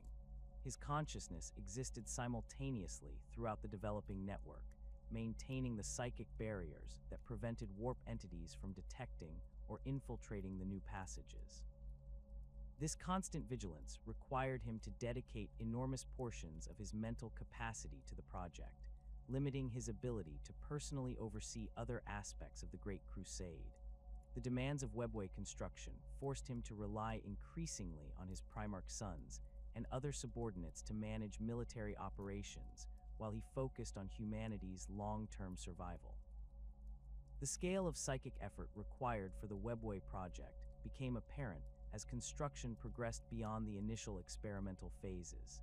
Each new passage demanded continuous psychic reinforcement to maintain its dimensional integrity, while the connection points between human and Eldar sections required constant monitoring to prevent incompatibility issues from causing catastrophic failures.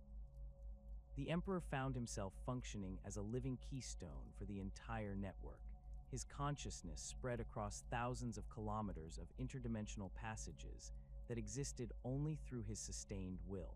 The project's energy requirements grew exponentially as the network expanded beyond Terra's immediate vicinity.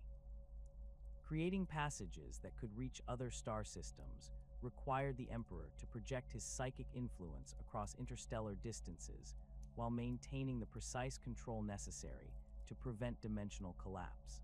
The strain of this effort began to affect his physical presence, as increasing portions of his consciousness became dedicated to maintaining the webway's stability rather than interacting with the material universe. The Emperor's long-term vision for the webway project extended far beyond mere transportation improvements. He intended the network to serve as the foundation for humanity's evolution into a fully psychic species capable of safely navigating the warp without succumbing to chaos corruption. The controlled environment within the webway passages would provide ideal conditions for developing and testing psychic abilities, while the network's isolation from the broader warp would protect human psychers from demonic influence during their training and development. This evolutionary transformation represented the ultimate goal of the Emperor's millennia-long guidance of human development. The species' growing psychic potential had made them increasingly vulnerable to chaos corruption, but this same potential could become their greatest strength if properly channeled and controlled. a fully psychic humanity would be capable of defending itself against any threat the galaxy could produce, while their mastery of warp-based technologies would enable them to surpass even the ancient Eldar in their manipulation of reality's fundamental forces. The Webway network would serve as both the catalyst and the protective environment for this transformation. Human psychers could develop their abilities within the passage's controlled conditions, learning to manipulate psychic energy without risking possession or corruption by chaos entities. The network's dimensional isolation would allow for experimentation with psychic techniques that would be too dangerous to attempt in normal space, while the Emperor's constant presence within the passages would provide guidance and protection for developing psychers. The Emperor's plans for psychic education within the Webway involved the establishment of training facilities at key junctions throughout the network. These installations would serve as academies where human psychers could learn to harness their abilities under carefully controlled conditions. The curriculum would combine theoretical instruction in warp manipulation with practical exercises designed to strengthen psychic defenses against chaos corruption. Advanced students would eventually become teachers themselves, creating a self-sustaining system for psychic education that could expand alongside humanity's growing population. The strategic implications of a psychically awakened humanity extended beyond mere military advantages. A species capable of manipulating reality through conscious will could reshape the galaxy according to their needs and desires, creating paradise worlds and eliminating the resource scarcity that had driven much of human conflict throughout history.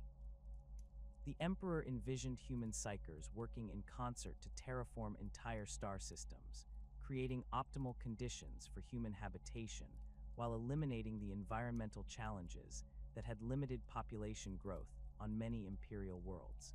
The Webway's role in this transformation would be crucial for maintaining the unity and coordination necessary for such large-scale projects.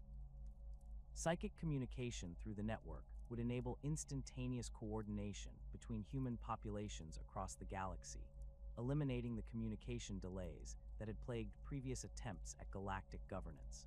The Emperor himself would serve as the central node for this communication network, his consciousness providing the stability and authority necessary to prevent the chaos that might otherwise result from millions of individual psychers attempting to coordinate their efforts. However, the Webway project's success depended entirely on the Emperor's continued personal involvement in maintaining the network's stability. The passages existed only through his sustained psychic effort, and any significant disruption to his concentration could result in catastrophic collapse that would destroy years of construction work. This dependency created a critical vulnerability that the Emperor was acutely aware of, but could not eliminate without fundamentally altering the project's design parameters. The Emperor's increasing isolation from day-to-day imperial affairs resulted directly from the Webway project's demands on his attention and psychic resources. As more passages came online and the network's complexity increased, he found himself spending longer periods in deep psychic communion with the dimensional barriers that kept the tunnels stable. His physical presence became increasingly rare at imperial ceremonies and military briefings, as his consciousness was occupied with maintaining the delicate balance that prevented warp entities from detecting and attacking the growing network. This isolation had profound effects on the Emperor's relationships with his Primarch sons and other key imperial figures. Many began to feel abandoned by their father and leader, unable to understand why he had withdrawn from active participation in the Great Crusade at the moment of its greatest triumphs. The Emperor's inability to explain the true nature of his work created resentment and confusion among those who had grown accustomed to his direct guidance and involvement in their campaigns. The secrecy surrounding the Webway project was essential for its success, as widespread knowledge of its existence would have attracted unwanted attention from both chaos entities and hostile alien species.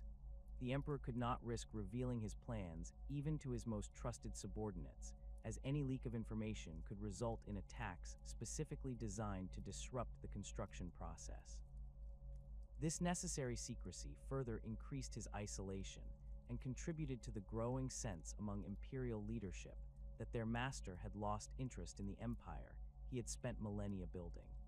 The project's timeline extended far beyond the duration of the Great Crusade, requiring sustained effort over centuries or millennia to create a network comprehensive enough to serve humanity's long-term needs.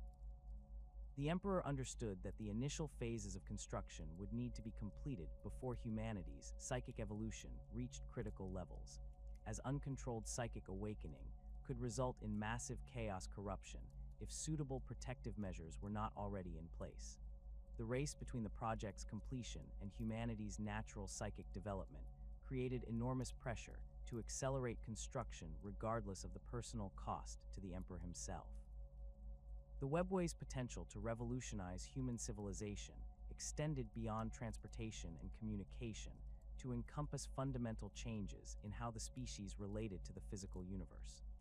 Access to stable warp passages would enable the development of technologies that manipulated reality at the quantum level, allowing for matter transmission, temporal manipulation, and other capabilities that had previously been limited to the most advanced psychers. The Emperor envisioned human engineers working within the webway to develop tools and weapons that would make the species invincible against any conceivable threat.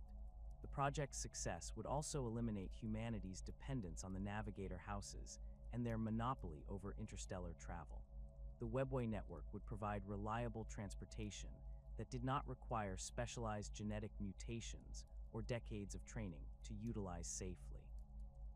This democratization of galactic travel would enable massive population movements and resource redistribution that could eliminate the inequality and scarcity that had plagued human civilization throughout its history. The Emperor's vision encompassed the eventual expansion of the webway network beyond the Milky Way galaxy itself, creating passages that could reach other galaxies and enable humanity's expansion into previously inaccessible regions of the universe. This ultimate goal represented the fulfillment of humanity's destiny as the dominant species in existence, capable of spreading their influence across all of creation through the mastery of interdimensional travel and psychic manipulation. The growing schism within the Space Marine legions regarding the use of psychic powers had been festering for decades before it reached a critical mass that demanded the Emperor's direct intervention. The divide centered around two fundamentally opposed philosophies, represented by Magnus, the Red of the Thousand Suns, and Mortarion of the Death Guard. Magnus viewed psychic abilities as humanity's natural evolutionary path, a tool that could be refined through study and discipline to serve the Imperium's expansion across the galaxy.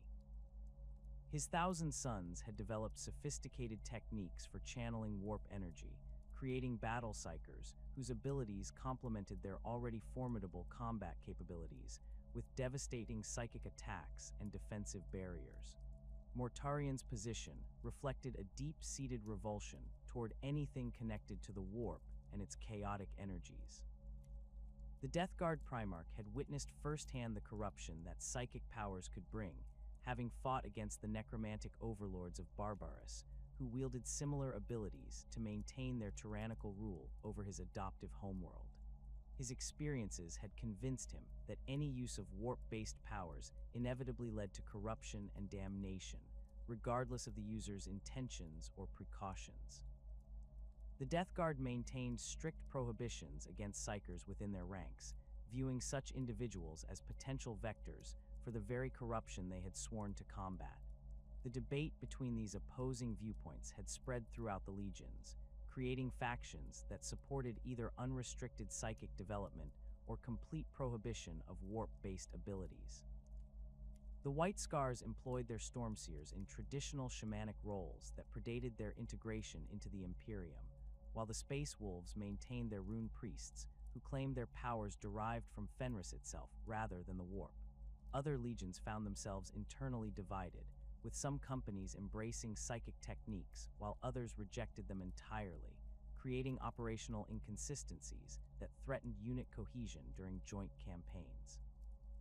The Emperor observed these developments with growing concern, recognizing that the uncontrolled proliferation of psychic practices within the legions posed significant risks to the Great Crusade's continued success.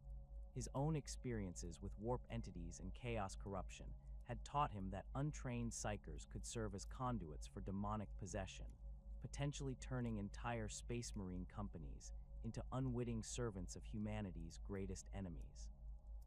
The specialized training required to safely utilize psychic abilities could not be easily standardized across the diverse cultures and recruitment practices of the different legions, creating inconsistencies in safety protocols that left gaps for chaos exploitation. The Council of Nicaea was convened on the world of the same name during the 31st millennium, bringing together representatives from all space marine legions to address the growing controversy surrounding psychic practices. The Emperor's decision to hold the council demonstrated his recognition that the issue required definitive resolution before it could further undermine Legion unity and effectiveness.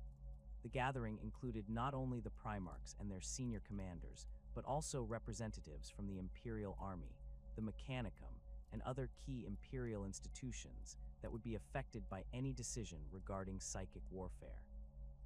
The Council's proceedings revealed the depth of disagreement within the Imperial hierarchy regarding the proper role of psychic abilities in military operations.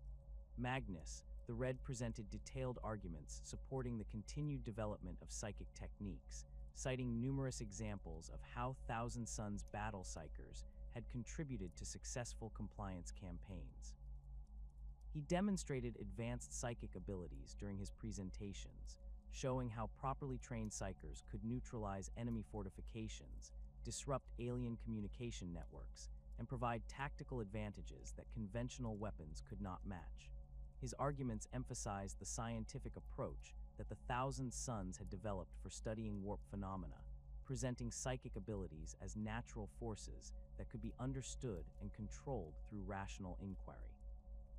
Mortarian's counter-arguments focused on the inherent dangers of warp manipulation and the corrupting influence that psychic powers exerted on their users.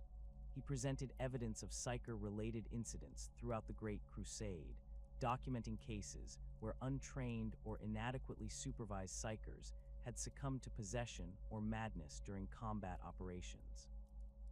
The Death Guard Primarch argued that no amount of training or precaution could eliminate the fundamental risk posed by opening human minds to warp influence, and that the potential benefits of psychic warfare were far outweighed by the catastrophic consequences of widespread chaos corruption within the legions.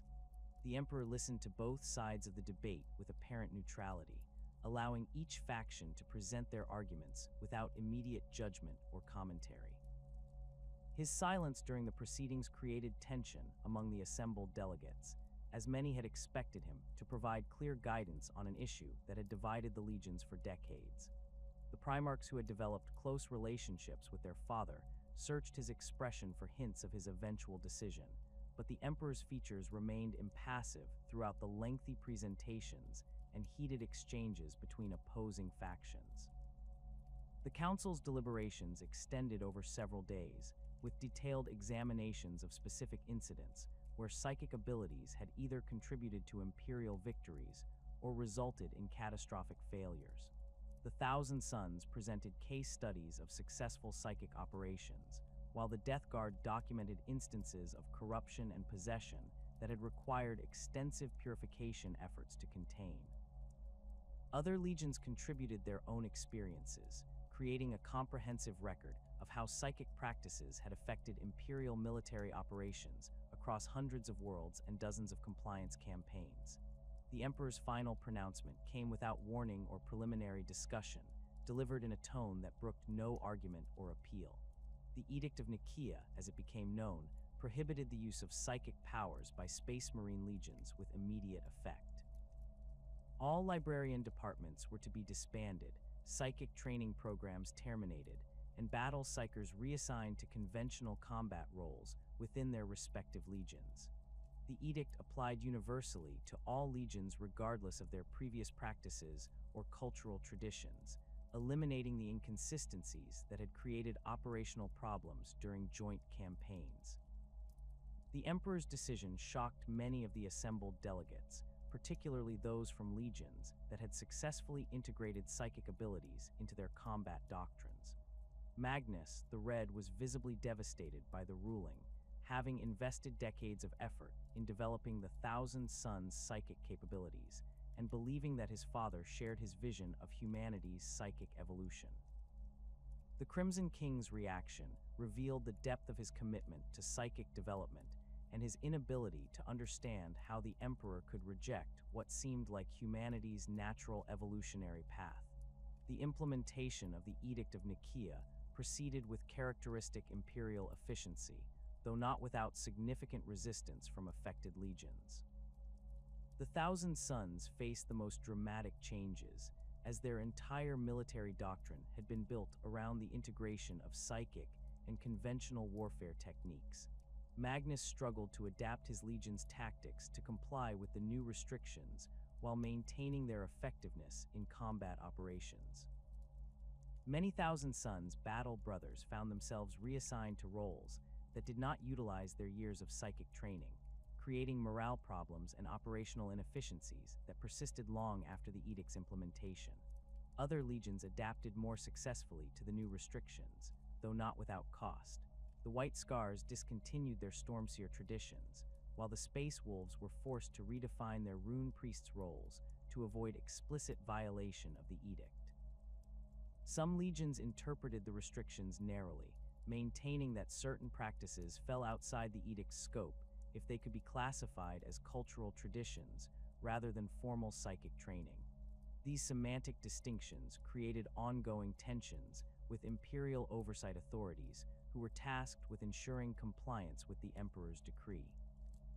The underlying tensions that had prompted the Council of Nicaea did not disappear with the edict's implementation, instead being driven underground, where they continued to fester without official acknowledgement. Magnus, the Red's resentment toward his father's decision grew stronger over time, as he witnessed what he perceived as the deliberate crippling of humanity's psychic potential for reasons that remained unexplained. The Emperor's refusal to provide detailed justification for the edict left many Primarchs confused about the reasoning behind such a dramatic policy reversal, particularly given his previous tolerance for diverse legion practices. The Emperor's motivation for issuing the Edict of Nicaea stemmed from his deep understanding of the chaos threat and the specific vulnerabilities that psychic abilities created within military organizations. His temporal perception had revealed potential futures where uncontrolled psychic development within the legions led to massive chaos corruption that could destroy the Imperium from within. The risks posed by untrained or inadequately supervised psychers far outweighed any tactical advantages their abilities might provide, particularly given the increasing activity of chaos entities seeking to exploit human psychic potential for their own purposes. However, the Emperor's decision to prohibit psychic practices rather than establish comprehensive training protocols reflected his recognition that the resources required for proper psychic education could not be allocated, while the Great Crusade demanded the Legion's full attention. The Webway project consumed enormous amounts of his personal time and psychic energy, preventing him from establishing the educational institutions that would be necessary to safely develop psychic abilities throughout the Space Marine legions. The edict represented a temporary measure designed to eliminate immediate risks, while he focused on completing humanity's long-term salvation through interdimensional travel capabilities. Magnus the Red's violation of the Edict of Nicaea occurred during the early stages of the Horus Heresy, when his psychic abilities detected the corruption spreading through the War Master's forces. The Thousand Sons Primarch faced an impossible choice between maintaining his loyalty to his father's explicit commands and warning the Emperor of an existential threat to the Imperium. His decision to use psychic communication to contact Terra directly represented both a desperate attempt to serve the Imperial cause and a fundamental betrayal of the trust that the Emperor had placed in him by expecting compliance with the Nicaea restrictions.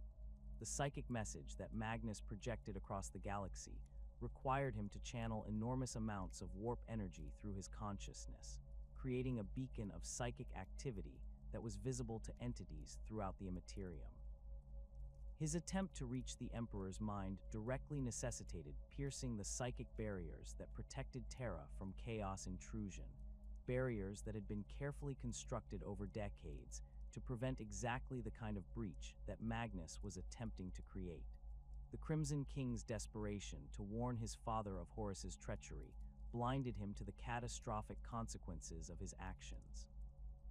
The psychic assault that Magnus launched toward Terra struck the Imperial Palace's defenses with the force of a psychic tsunami, overwhelming protective wards that had been designed to repel far lesser intrusions. The message itself successfully reached the Emperor, delivering its warning about Horus's corruption and the impending rebellion that would tear the Imperium apart. However, the method of delivery proved catastrophically destructive to the Webway project that represented humanity's best hope for long-term survival against the chaos threat. The breach that Magnus created in Terra's psychic defenses extended directly into the Webway passages beneath the Imperial Palace, shattering dimensional barriers that the Emperor had spent decades carefully constructing and maintaining. The rupture allowed warp entities direct access to the interdimensional network, transforming the carefully controlled environment that was intended to protect humanity from chaos corruption into a highway for demonic invasion. Thousands of demons poured through the breach, establishing footholds within the Webway that would require constant military action to contain. The Emperor's reaction to Magnus's breach combined fury at his son's disobedience with devastation at the destruction of his life's greatest work. Decades of construction and psychic investment had been undone in moments by Magnus's well-intentioned but catastrophically executed warning. The Webway project, which had represented humanity's path to psychic evolution and freedom from warp travel's dangers, was now compromised beyond any hope of quick repair. The Emperor found himself forced to abandon his long-term plans for human development in favor of immediate damage control to prevent Terra itself from being overrun by demonic forces. The psychic energy required to contain the breach and prevent its expansion consumed the vast majority of the Emperor's consciousness, effectively ending his active participation in imperial governance and military operations. His physical form remained on Terra to maintain the barriers that kept the demon incursion from spreading beyond the Webway passages, while his psychic essence fought a constant battle against entities seeking to expand their foothold within the interdimensional network. The Emperor, who had once personally led armies across the galaxy, was now trapped in a static defensive position, his freedom of action permanently constrained by the need to prevent a catastrophe that would dwarf even the Horus Heresy's destruction. The irony of Magnus's situation became apparent as the consequences of his actions unfolded across the galaxy. His attempt to serve the imperial cause by warning of Horus's treachery had inadvertently ensured that the Warmaster's rebellion would succeed by removing the Emperor from active opposition to the traitor forces. The Thousand Sons Primarch had violated his father's explicit commands in an attempt to demonstrate his loyalty, only to discover that his disobedience had caused far greater damage than simple compliance with the Edict of Nicaea could ever have inflicted. The Emperor's censure of the Thousand Sons Legion reflected both his personal disappointment in Magnus and his recognition that the breach could not be allowed to pass without consequences. The Legion that had once been among his most favored found themselves branded as traitors and marked for destruction, their Primarch's good intentions irrelevant in the face of the catastrophic damage his actions had caused. The Space Wolves were dispatched to Prospero with orders to bring Magnus to Terra for judgment, though the mission's true purpose extended beyond simple punishment to encompass the complete elimination of a legion that had proven itself incapable of following explicit imperial directives.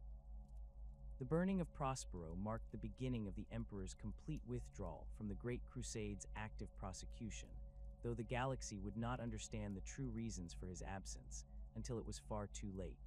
As space wolf drop pods rained down upon the crystalline spires of the Thousand Sons homeworld, the Emperor found himself locked in an increasingly desperate battle beneath the Imperial Palace on Terra.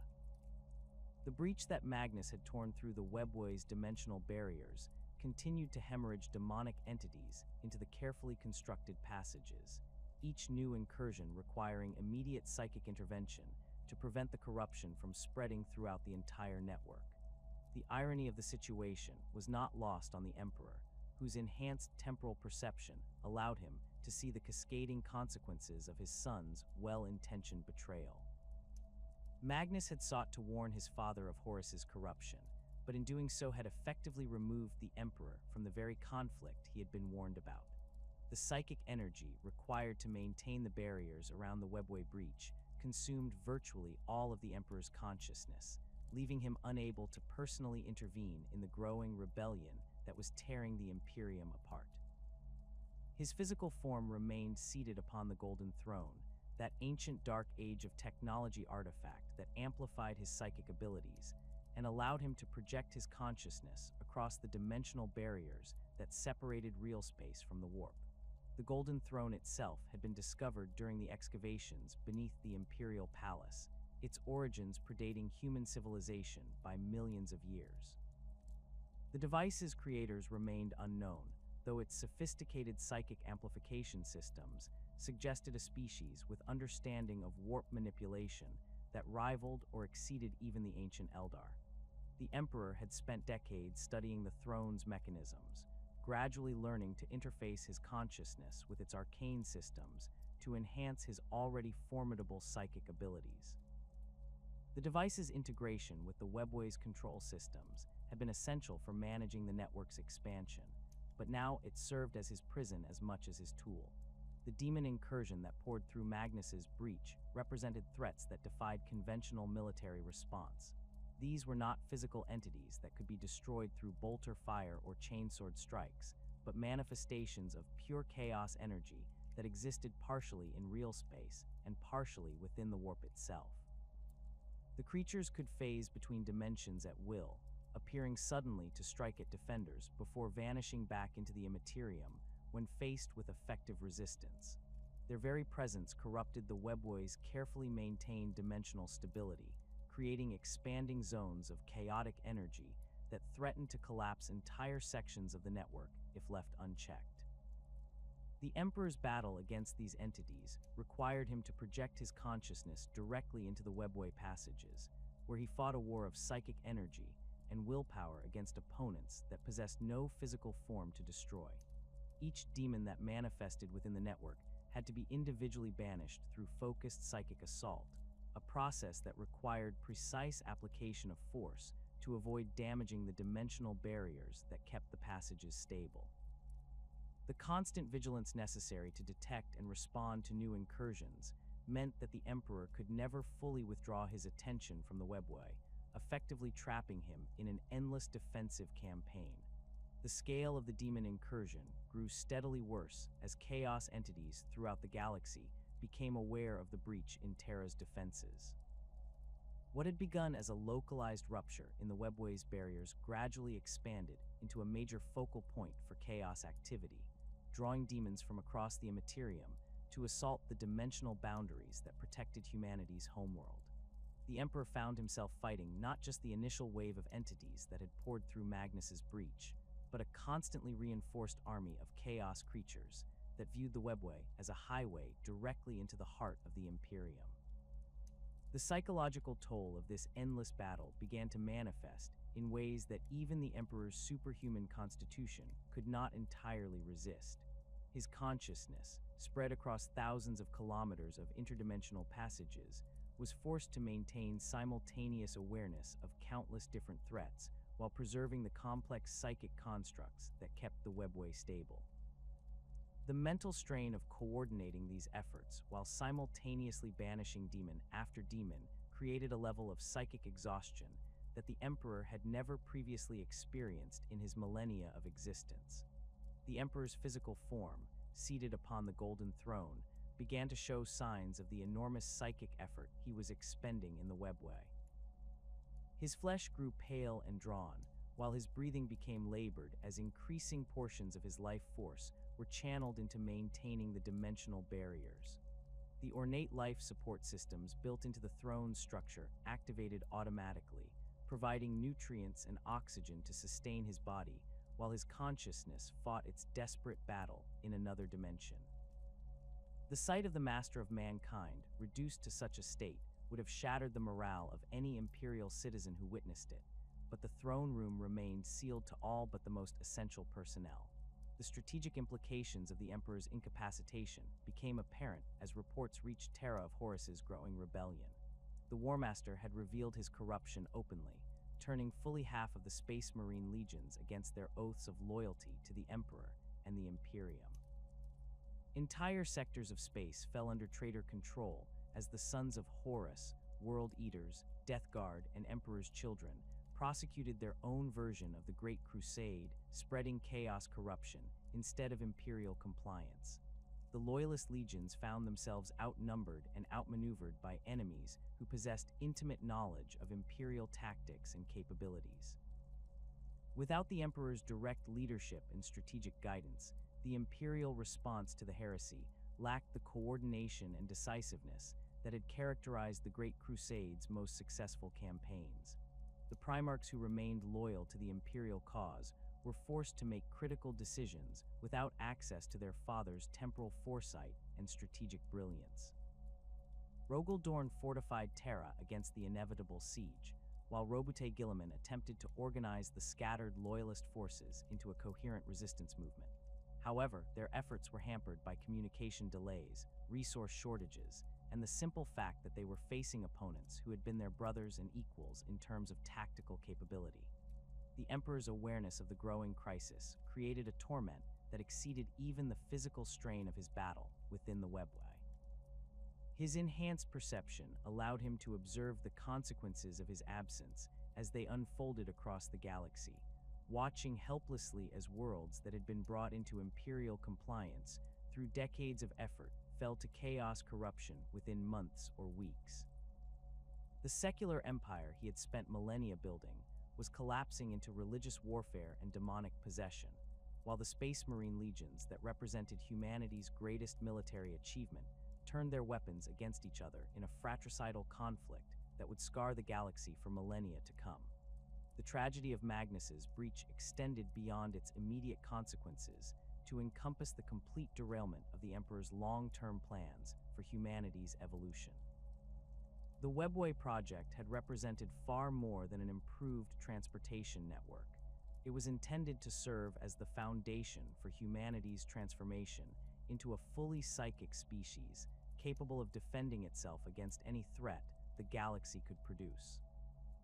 The controlled environment within the Webway passages would have provided ideal conditions for developing psychic abilities without risking chaos corruption, while the network's expansion would have eliminated humanity's dependence on warp travel and its associated dangers. The destruction of this vision represented a catastrophe that dwarfed even the military losses inflicted by the Horus Heresy. The Emperor had invested centuries of effort and enormous psychic resources in creating the infrastructure necessary for humanity's evolutionary leap, only to see it transformed into a highway for the very entities he had sought to protect the species from.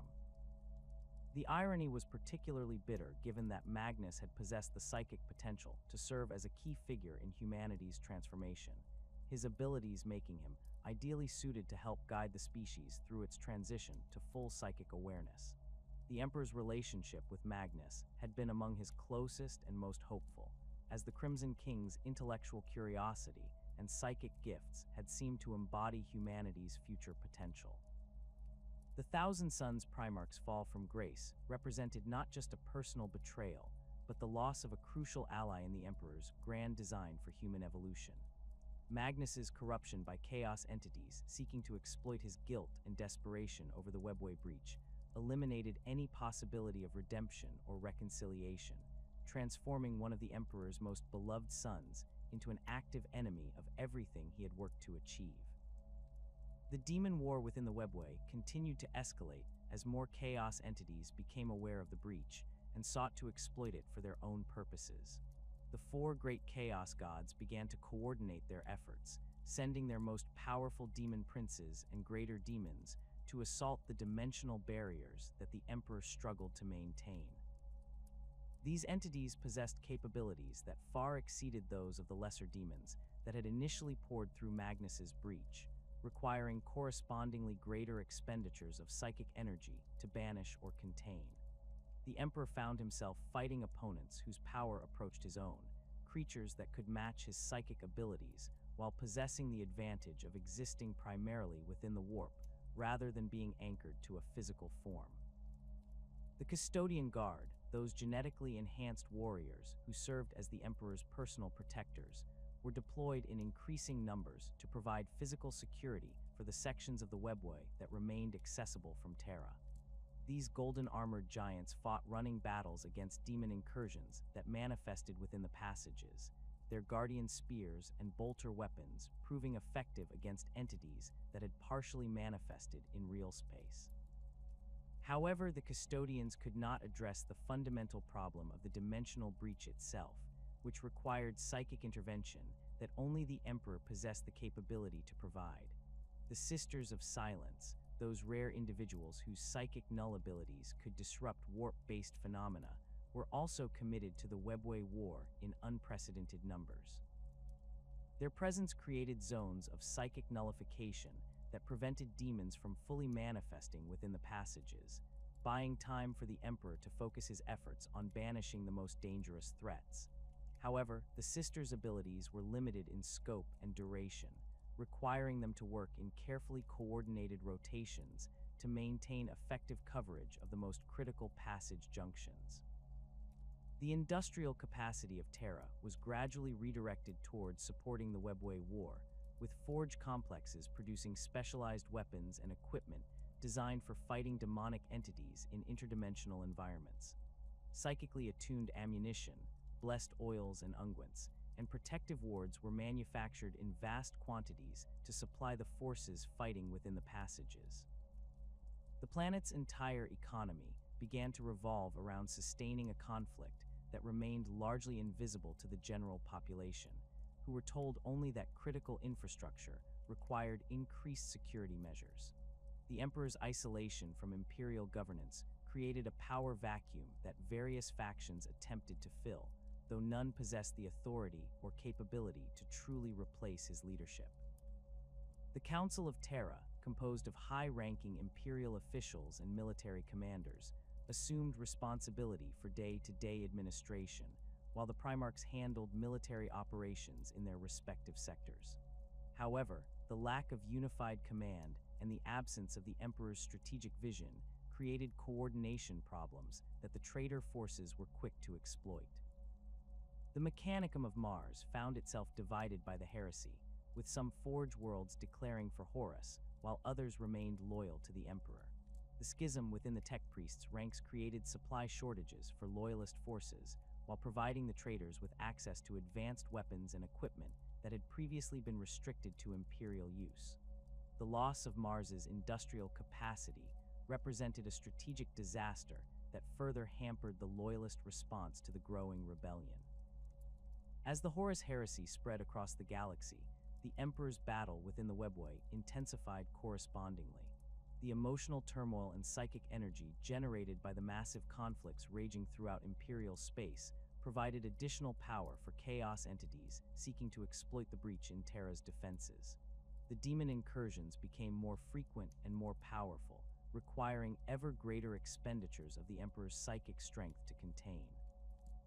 His consciousness, already stretched to its limits by the demands of maintaining the Webway's dimensional stability, was forced to adapt to an escalating threat that showed no signs of diminishing.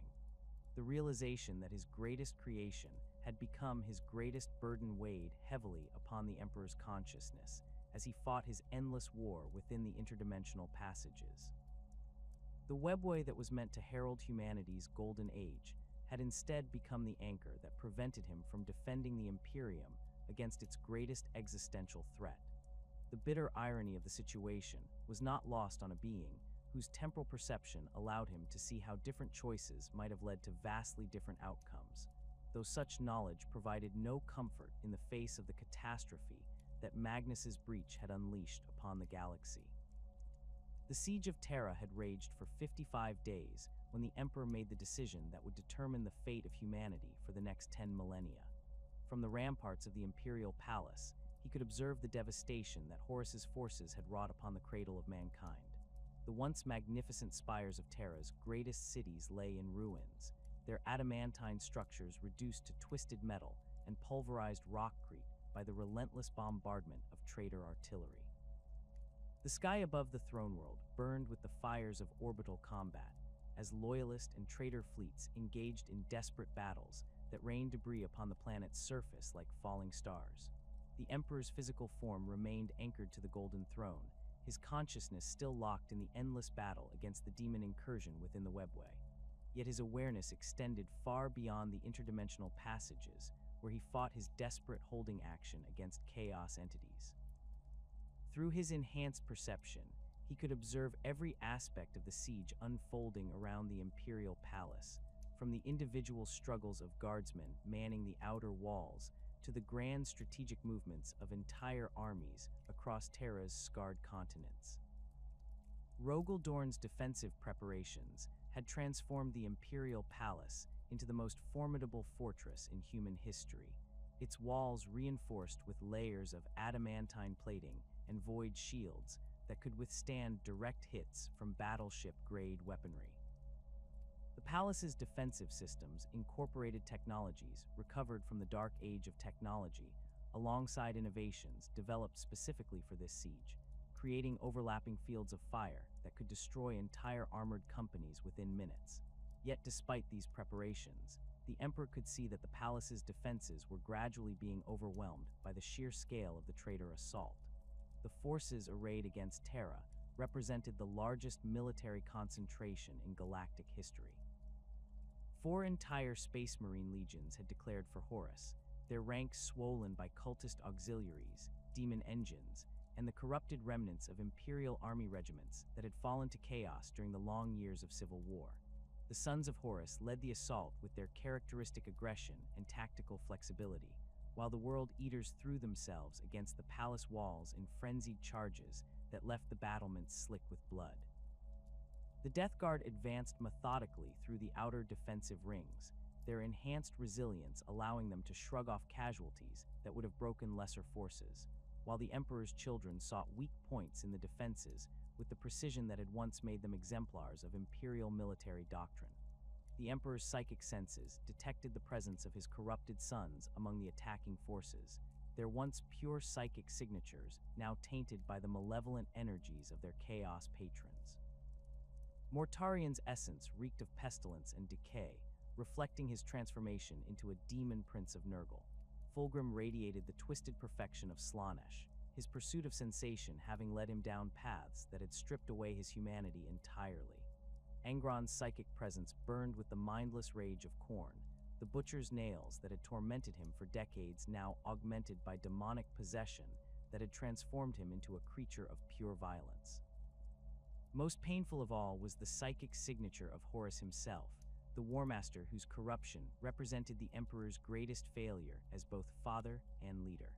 The golden radiance that had once marked Horus as the most favored of the Primarchs had been replaced by a writhing darkness that seemed to absorb light and hope in equal measure. The Emperor could perceive the chaos entities that had taken residence within his son's enhanced physiology, their malevolent presence twisting his thoughts and emotions toward ever greater acts of destruction and betrayal.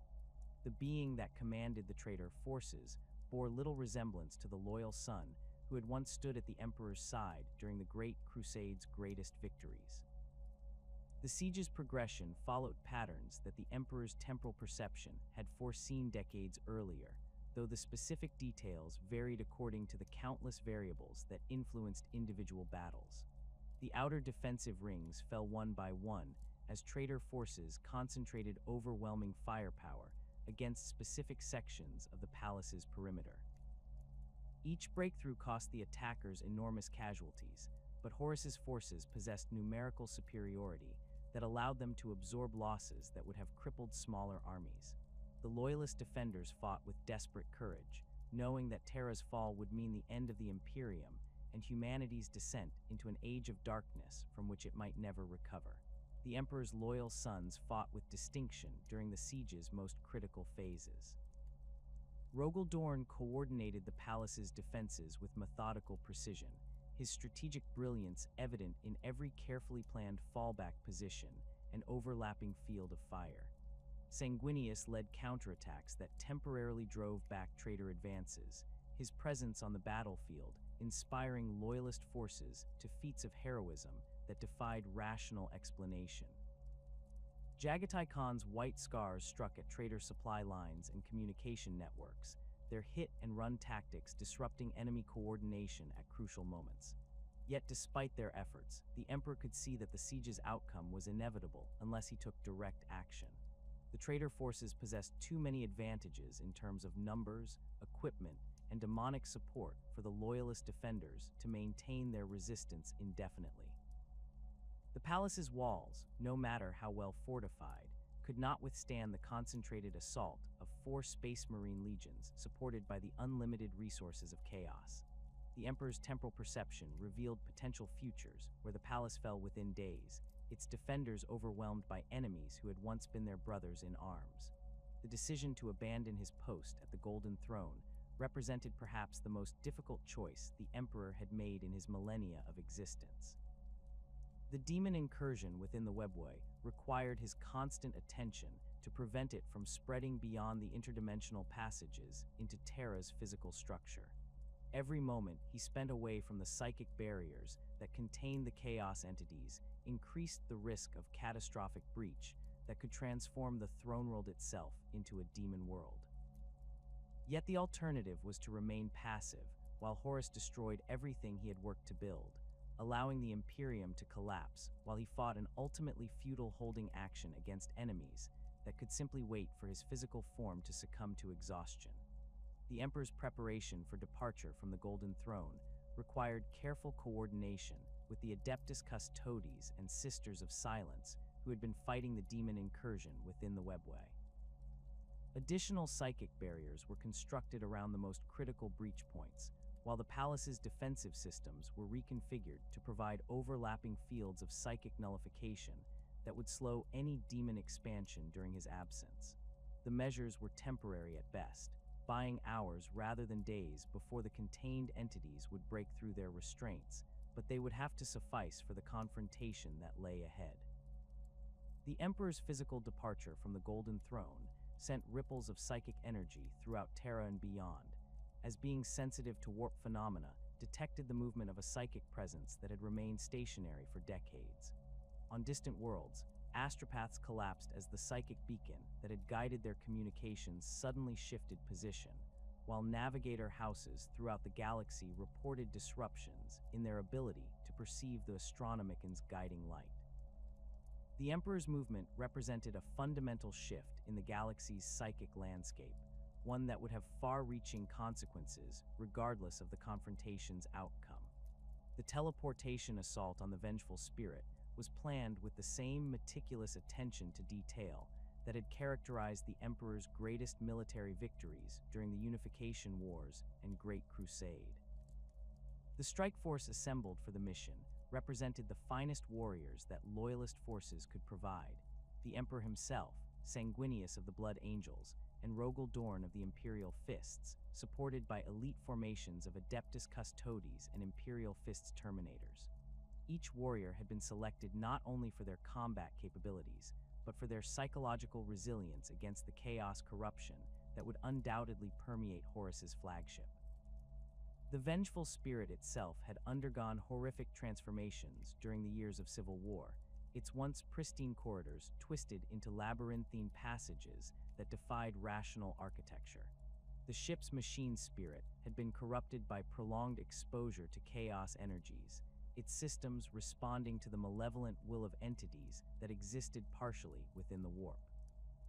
Bulkheads pulsed with organic growth that resembled living tissue, while the vessel's atmospheric systems circulated air tainted with the psychic residue of countless atrocities committed in the name of the dark gods. The ship had become less a vehicle than a living extension of chaos itself, its very structure designed to corrupt and destroy anyone who entered its halls. The teleportation process itself was fraught with dangers that extended beyond the normal risks of matter transmission through warp space. The vengeful spirit's location within the Immaterium was heavily defended by psychic barriers and demon entities that sought to intercept any attempt at boarding. The Emperor's psychic abilities were essential for navigating these defenses, his consciousness guiding the strike force through dimensional barriers that would have been impassable for ordinary humans. The teleportation's success required precise timing and enormous expenditures of psychic energy, leaving the Emperor partially drained before the confrontation with Horus had even begun. The strike force materialized within the vengeful spirit's command sections, their arrival detected immediately by the ship's corrupted sensory systems.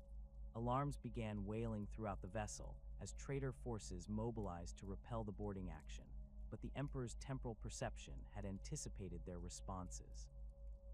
The Loyalist warriors moved through the ship's twisted corridors with purposeful efficiency, their route planned to avoid the heaviest concentrations of enemy forces while progressing steadily toward the bridge where Horus awaited his father's arrival.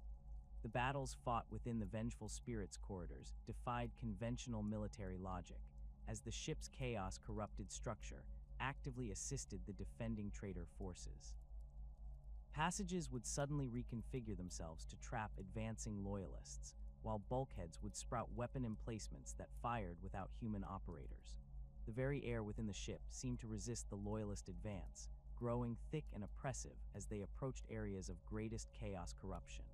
Demon entities materialized without warning to assault the strike force, their attacks coordinated with those of the traitor space marines who defended their flagship with fanatical determination. Sanguinius proved instrumental in the strike force's advance through the ship's nightmarish interior, his psychic abilities allowing him to detect ambushes before they could be sprung, while his combat prowess carved through enemy resistance with devastating efficiency. The Blood Angel's Primarch's presence seemed to inspire his companions to greater efforts, his nobility and courage providing a psychological anchor against the corrupting influences that sought to undermine their resolve. Yet even Sanguinius showed signs of strain as they penetrated deeper into the ship, his perfect features marked by the effort required to resist the chaos energies that permeated every surface. Rogal Dorn's tactical expertise proved equally valuable in navigating the vengeful spirit's defenses, his analytical mind identifying patterns in the seemingly random configuration of the ship's corrupted architecture.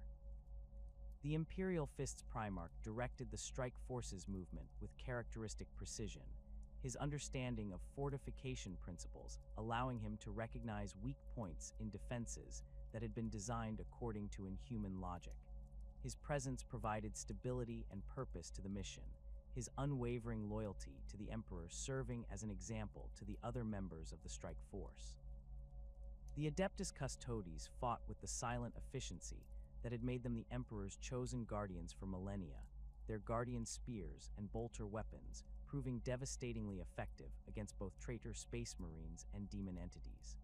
These golden armored giants moved through the ship's corridors like instruments of divine wrath, their enhanced physiology and superior equipment allowing them to engage multiple enemies simultaneously without apparent effort. Yet even they showed signs of the strain imposed by prolonged exposure to chaos corruption, their movements becoming slightly less coordinated as the malevolent energies within the ship worked to undermine their enhanced capabilities. The Imperial Fist's Terminators provided heavy fire support for the strike force's advance, their storm bolters and power fists clearing obstacles that would have required extensive preparation to overcome through conventional means. These veterans had fought in countless boarding actions during the Great Crusade, but nothing in their experience had prepared them for the nightmarish environment within the vengeful spirit. The ship's corrupted structure seemed to actively resist their presence, with bulkheads that required multiple power fist strikes to breach and atmospheric systems that circulated air thick with psychic corruption. The approach to the ship's bridge required the strike force to navigate through sections that had been completely transformed by chaos corruption, their original purpose as starship compartments barely recognizable beneath layers of organic growth and demonic influence. The Emperor's psychic senses detected the presence of powerful chaos entities throughout these areas, creatures that had been bound into the ship's structure to serve as both guardians and weapons against any who would dare to challenge Horus's authority. These entities could not be destroyed through conventional weapons, requiring psychic intervention that further drained the Emperor's already taxed abilities. The final approach to the bridge was defended by the elite of Horus's forces, including Terminators from the Sons of Horus Legion, whose armor bore the marks of demonic possession and chaos corruption. These warriors fought with the skill and experience that had made them among the galaxy's finest soldiers, but their techniques had been enhanced by demonic gifts that made them far more dangerous than their loyalist counterparts.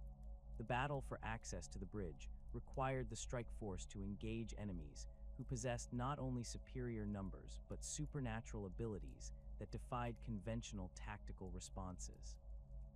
The Emperor's arrival at the Vengeful Spirits Bridge marked the beginning of the confrontation that would determine the Imperium's fate for millennia to come. The vast command chamber had been transformed into a throne room worthy of a demon prince, its walls decorated with trophies taken from worlds that had fallen to chaos during the long years of civil war. The air within the chamber was thick with psychic energy that made breathing difficult for ordinary humans, while the deck plates beneath their feet pulsed with organic growth that suggested the ship itself had become a living extension of its master's corrupted will. Horus awaited his father's arrival, seated upon a throne constructed from the wreckage of loyalist starships, his once magnificent armor now bearing the marks of demonic corruption that had transformed him from the Emperor's most beloved son into his greatest enemy. The War Master's physical form had grown larger and more imposing during his transformation, his enhanced musculature straining against armor that had been redesigned to accommodate his new proportions. Most disturbing of all were his eyes, which no longer held the warmth and intelligence that had made him the Emperor's chosen successor, but instead burned with the cold malevolence of the chaos entities that had taken residence within his enhanced physiology. The confrontation between father and son aboard the Vengeful Spirit would echo through 10 millennia of human history, its consequences reshaping not only the Imperium, but the fundamental nature of humanity's relationship with the divine. The Emperor faced Horus across the corrupted bridge of the flagship, seeing in his once beloved sons features the complete triumph of chaos corruption over paternal bonds and imperial loyalty. The War Master's transformation had progressed beyond mere physical enhancement to encompass a fundamental alteration of his essential nature, his humanity stripped away by the demonic entities that now wore his enhanced form like a suit of living armor. The battle that followed defied conventional description, as two beings of godlike power unleashed forces that warped reality itself within the confines of the starship's command chamber. The Emperor's psychic abilities, honed across millennia of existence and enhanced by his desperate fury at his son's betrayal, manifested as waves of golden energy that shattered bulkheads and melted deck plating with their intensity.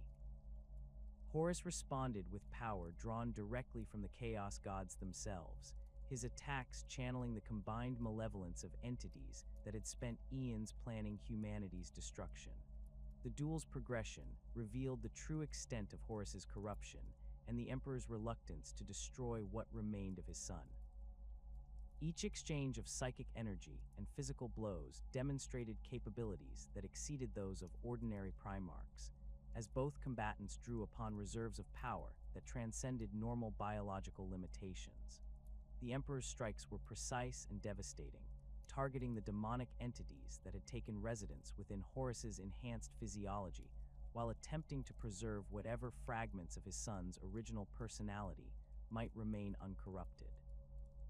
Horus fought without such restraint, his attacks designed to inflict maximum damage, regardless of the consequences to his own physical form or the structural integrity of his flagship.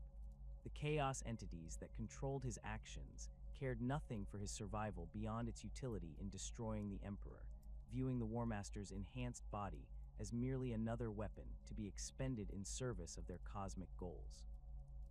This fundamental difference in motivation created tactical advantages for Horus, as he could commit to attacks that the Emperor was forced to defend against rather than counter with equal destructiveness. The turning point came when Horus's assault breached the Emperor's psychic defenses and inflicted wounds that penetrated to his essential being rather than merely damaging his physical form.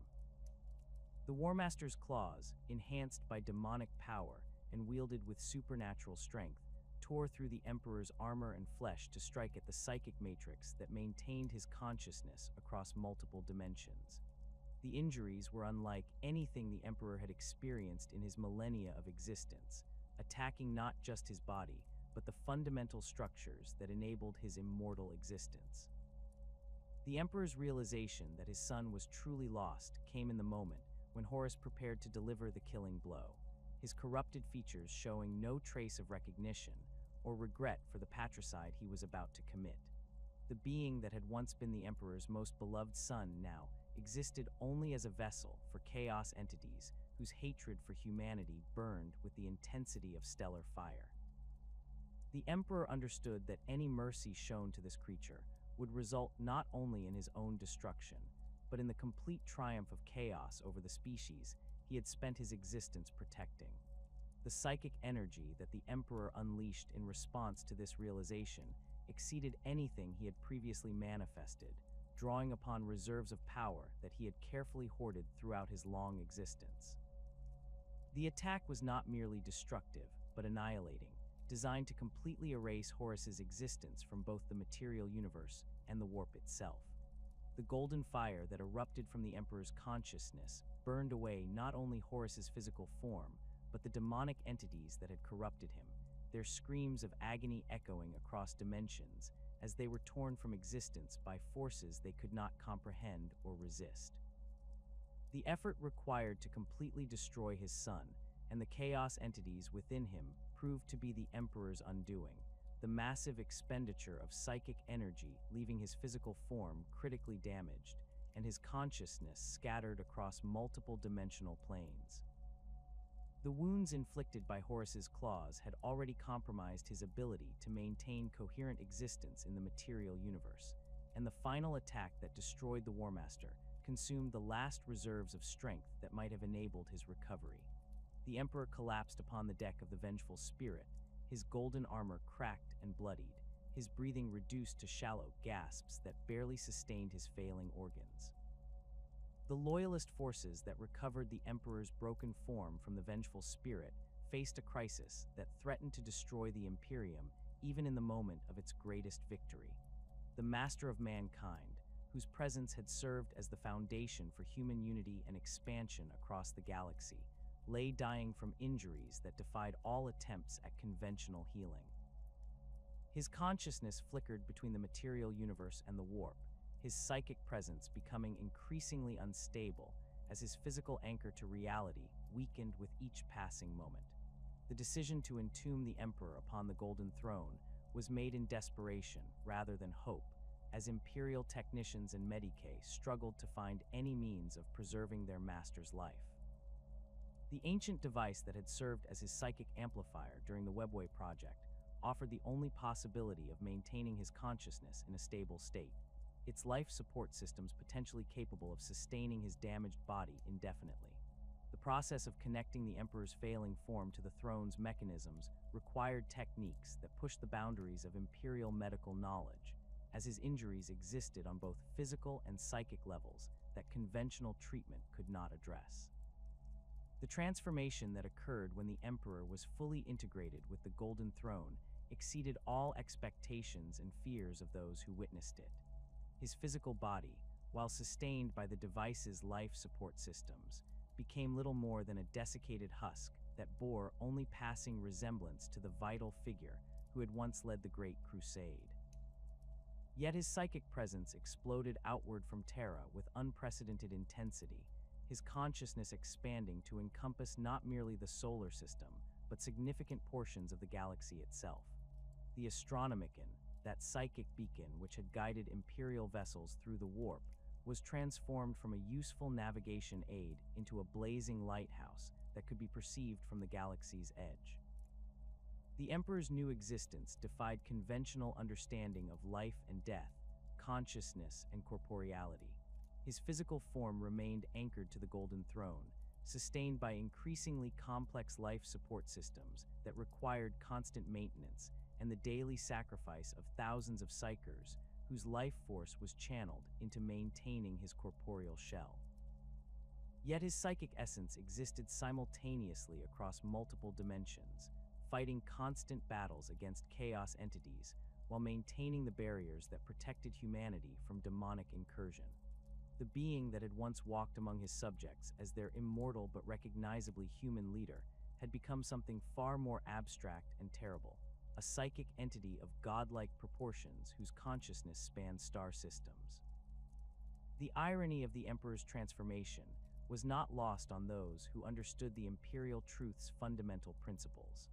The being who had spent millennia fighting against religious belief and supernatural worship had become, through the circumstances of his near death and entombment, the focus of exactly the kind of veneration he had sought to eliminate from human consciousness. His obvious divine nature, manifested through psychic abilities that exceeded those of any other known entity, made it impossible for imperial citizens to view him as merely an enhanced human being. The secular empire he had envisioned was transformed within decades of his entombment into a theocratic state where his worship became the central organizing principle of human civilization. The growth of the imperial cult represented a fundamental betrayal of everything the emperor had claimed to believe, yet it also served practical purposes that his rational philosophy had failed to address. The faith that billions of humans placed in their god-emperor-generated psychic energy that strengthened his consciousness and enhanced his ability to protect them from chaos corruption. The prayers offered in his name created a network of psychic resonance that extended his influence far beyond what his individual consciousness could maintain, while the devotion of his worshippers provided emotional sustenance that helped preserve his sanity during the endless battles he fought within the warp. The establishment of the ecclesiarchy as the Imperium's official religious institution marked the complete abandonment of the imperial truth in favor of a theology that elevated the emperor to divine status. The priests and cardinals who administered this new faith created elaborate doctrines that explained the emperor's current state as a necessary sacrifice for humanity's salvation, his suffering upon the Golden Throne serving as eternal proof of his love for the species he had created and guided. These teachings bore little resemblance to the secular philosophy that had once defined imperial ideology, but they provided meaning and hope for populations struggling to survive in a galaxy that had become far more dangerous following the Horus Heresy's conclusion. The Emperor's consciousness, spread across multiple dimensions and constantly engaged in psychic warfare against chaos entities, experienced existence in ways that defied human comprehension. His awareness encompassed countless simultaneous battles fought within the warp, each one requiring precise application of psychic force to prevent demon incursions into the material universe. The mental strain of coordinating these efforts while maintaining the Astronomicon and protecting Terra from supernatural assault created a form of existence that bore little resemblance to conventional life, his consciousness fragmented across so many different tasks that coherent thought became increasingly difficult to maintain. The daily sacrifice of psychers required to sustain the Emperor's physical form represented one of the Imperium's most closely guarded secrets and greatest moral compromises.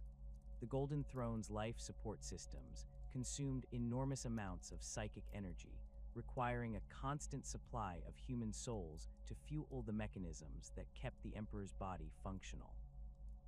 These sacrifices were drawn from the populations of psychers that the Imperium gathered from across the galaxy, individuals whose psychic abilities made them both valuable resources and dangerous liabilities. The black ships that collected these unfortunates delivered them to Terra in their thousands, where they were processed through rituals that drained their life force to sustain their master's continued existence. The Emperor's perception of this sacrifice varied according to which aspects of his fragmented consciousness were engaged with the process at any given moment. Some portions of his awareness recoiled from the necessity of consuming human souls to maintain his existence, recognizing the practice as a fundamental violation of the principles he had once espoused.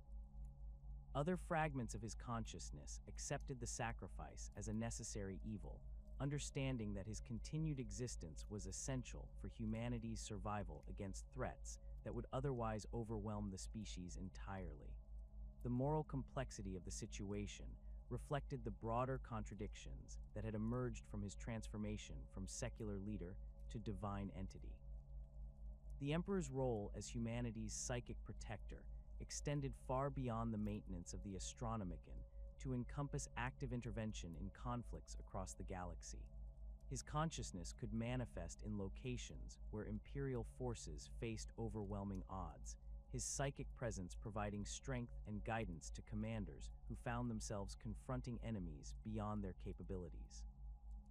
These interventions were typically subtle, taking the form of enhanced intuition or sudden tactical insights rather than obvious supernatural assistance, but their cumulative effect was to preserve Imperial forces that would otherwise have been destroyed by superior opponents. The question of the Emperor's ultimate fate remained a source of intense debate among those few individuals who possessed sufficient knowledge and authority to speculate about such matters. Some Imperial scholars believed that his consciousness was slowly dissipating across the vast distances it was required to encompass, his individual identity gradually dissolving into the collective psychic field that protected humanity from chaos corruption. This interpretation suggested that the Emperor was dying by degrees, his sacrifice becoming more complete with each passing century, until nothing would remain but an impersonal force that maintained the barriers between real space and the warp. Alternative theories proposed that the Emperor's consciousness was actually growing stronger through its constant exposure to psychic energy and its absorption of the life force provided by daily sacrifices. According to this view, his transformation represented not a slow death, but a gradual apotheosis that would eventually result in his emergence as a true god, capable of challenging the chaos entities on equal terms. Proponents of this theory pointed to the increasing frequency of miraculous events associated with Imperial forces and the growing strength of the Astronomicon as evidence that the Emperor's power was expanding rather than diminishing. A third possibility, whispered among the most secretive circles of Imperial leadership, suggested that the Emperor was deliberately maintaining his current state as part of a long-term strategy that extended across millennia. This theory proposed that his apparent suffering and gradual decline were carefully orchestrated deceptions designed to lull his enemies into complacency while he accumulated the power necessary for his eventual resurrection. According to this interpretation, the Emperor retained his capacity for long-term planning and strategic thinking, his consciousness working toward goals that would not become apparent for thousands of years. The Emperor's influence on Imperial governance operated through channels that were often invisible to those who made decisions in his name. The High Lords of Terra, who administered the Imperium in his absence, claimed to act according to his will, but their understanding of his intentions was filtered through layers of religious interpretation and political necessity that often distorted his original purposes beyond recognition. The bureaucratic machinery that had grown up around his worship created its own imperatives and priorities, many of which conflicted with the rational governance principles he had once advocated. The Space Marine chapters that claimed descent from his genetic legacy represented perhaps the most direct continuation of the Emperor's original vision, though even they had been transformed by the religious fervor that now defined Imperial culture. These superhuman warriors maintained their dedication to protecting humanity from its enemies, but their motivations had shifted from secular duty to religious devotion. The Emperor they served was no longer the rational leader who had created them, but a divine figure whose will was interpreted through the teachings of the Imperial cult and the traditions of their individual chapters. The Emperor's consciousness occasionally achieved sufficient coherence to observe the state of the Imperium that bore his name, and these moments of clarity often filled him with profound ambivalence about what his empire had become. The theocratic state that worshipped him as a god represented everything he had fought against during his millennia of guiding human development, yet it also served as humanity's primary defense against the chaos corruption that would otherwise have consumed the species entirely. The imperial cult's emphasis on faith and devotion created psychological barriers against demonic influence that his rational philosophy had failed to provide, while the ecclesiarchy's organizational structure maintained social cohesion across thousands of worlds that might otherwise have descended into anarchy. The technological regression that had occurred throughout the Imperium during the millennia following the Horus Heresy represented another source of frustration for the Emperor's consciousness when it focused on such matters. The advanced scientific knowledge that had characterized human civilization during the Great Crusade had been largely replaced by superstition and ritual, with the Adeptus Mechanicus serving as the sole repository of technical expertise in a galaxy where machines were worshipped rather than understood. This development contradicted his vision of humanity's rational advancement, yet it also provided stability in a universe where uncontrolled technological development could lead to chaos, corruption, or artificial intelligence rebellion.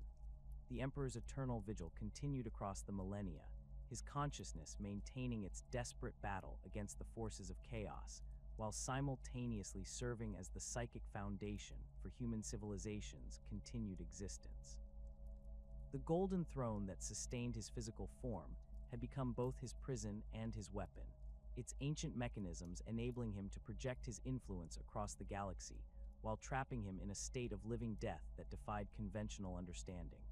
His sacrifice had preserved humanity from extinction at the cost of his own freedom, transforming him from an active leader into a passive guardian whose protection operated through suffering rather than strength. The ultimate question of whether the Emperor would ever return to active leadership of the Imperium remained unanswered as the 41st millennium drew toward its close. Some believed that his resurrection was inevitable, that the accumulation of faith and psychic energy would eventually restore him to his former glory and enable him to lead humanity to final victory over its enemies. Others maintained that his current state was permanent, that his transformation into a divine entity had fundamentally altered his nature in ways that precluded any return to mortal existence. Still others whispered that his death was approaching, that the mechanisms sustaining his consciousness were gradually failing and would eventually leave humanity defenseless against the darkness that surrounded them. Regardless of his ultimate fate, the Emperor's legacy had become inextricably woven into the fabric of human civilization across the galaxy. His transformation from dying man to psychic beacon had created the foundation upon which the Imperium's continued existence depended, while his deification had provided the spiritual framework that enabled billions of humans to find meaning and purpose in lives that would otherwise have been consumed by despair. The God Emperor of mankind, whether viewed as divine protector or tragic sacrifice, had become the eternal guardian of a species that could no longer imagine existence without his constant vigilance against the forces that sought their destruction. The Emperor's vigil would continue for as long as humanity endured, his consciousness serving as the barrier between civilization and chaos, his suffering the price of his species' survival in a galaxy that offered no mercy to the weak or unprepared. In death, he had achieved the immortality that had always been his nature, though at a cost that transformed victory into eternal burden and salvation into perpetual sacrifice. The master of mankind had become something greater and more terrible than he had ever intended, his love for humanity, expressed through an existence of constant pain that would endure until the last human drew breath in a universe that had forgotten the meaning of peace.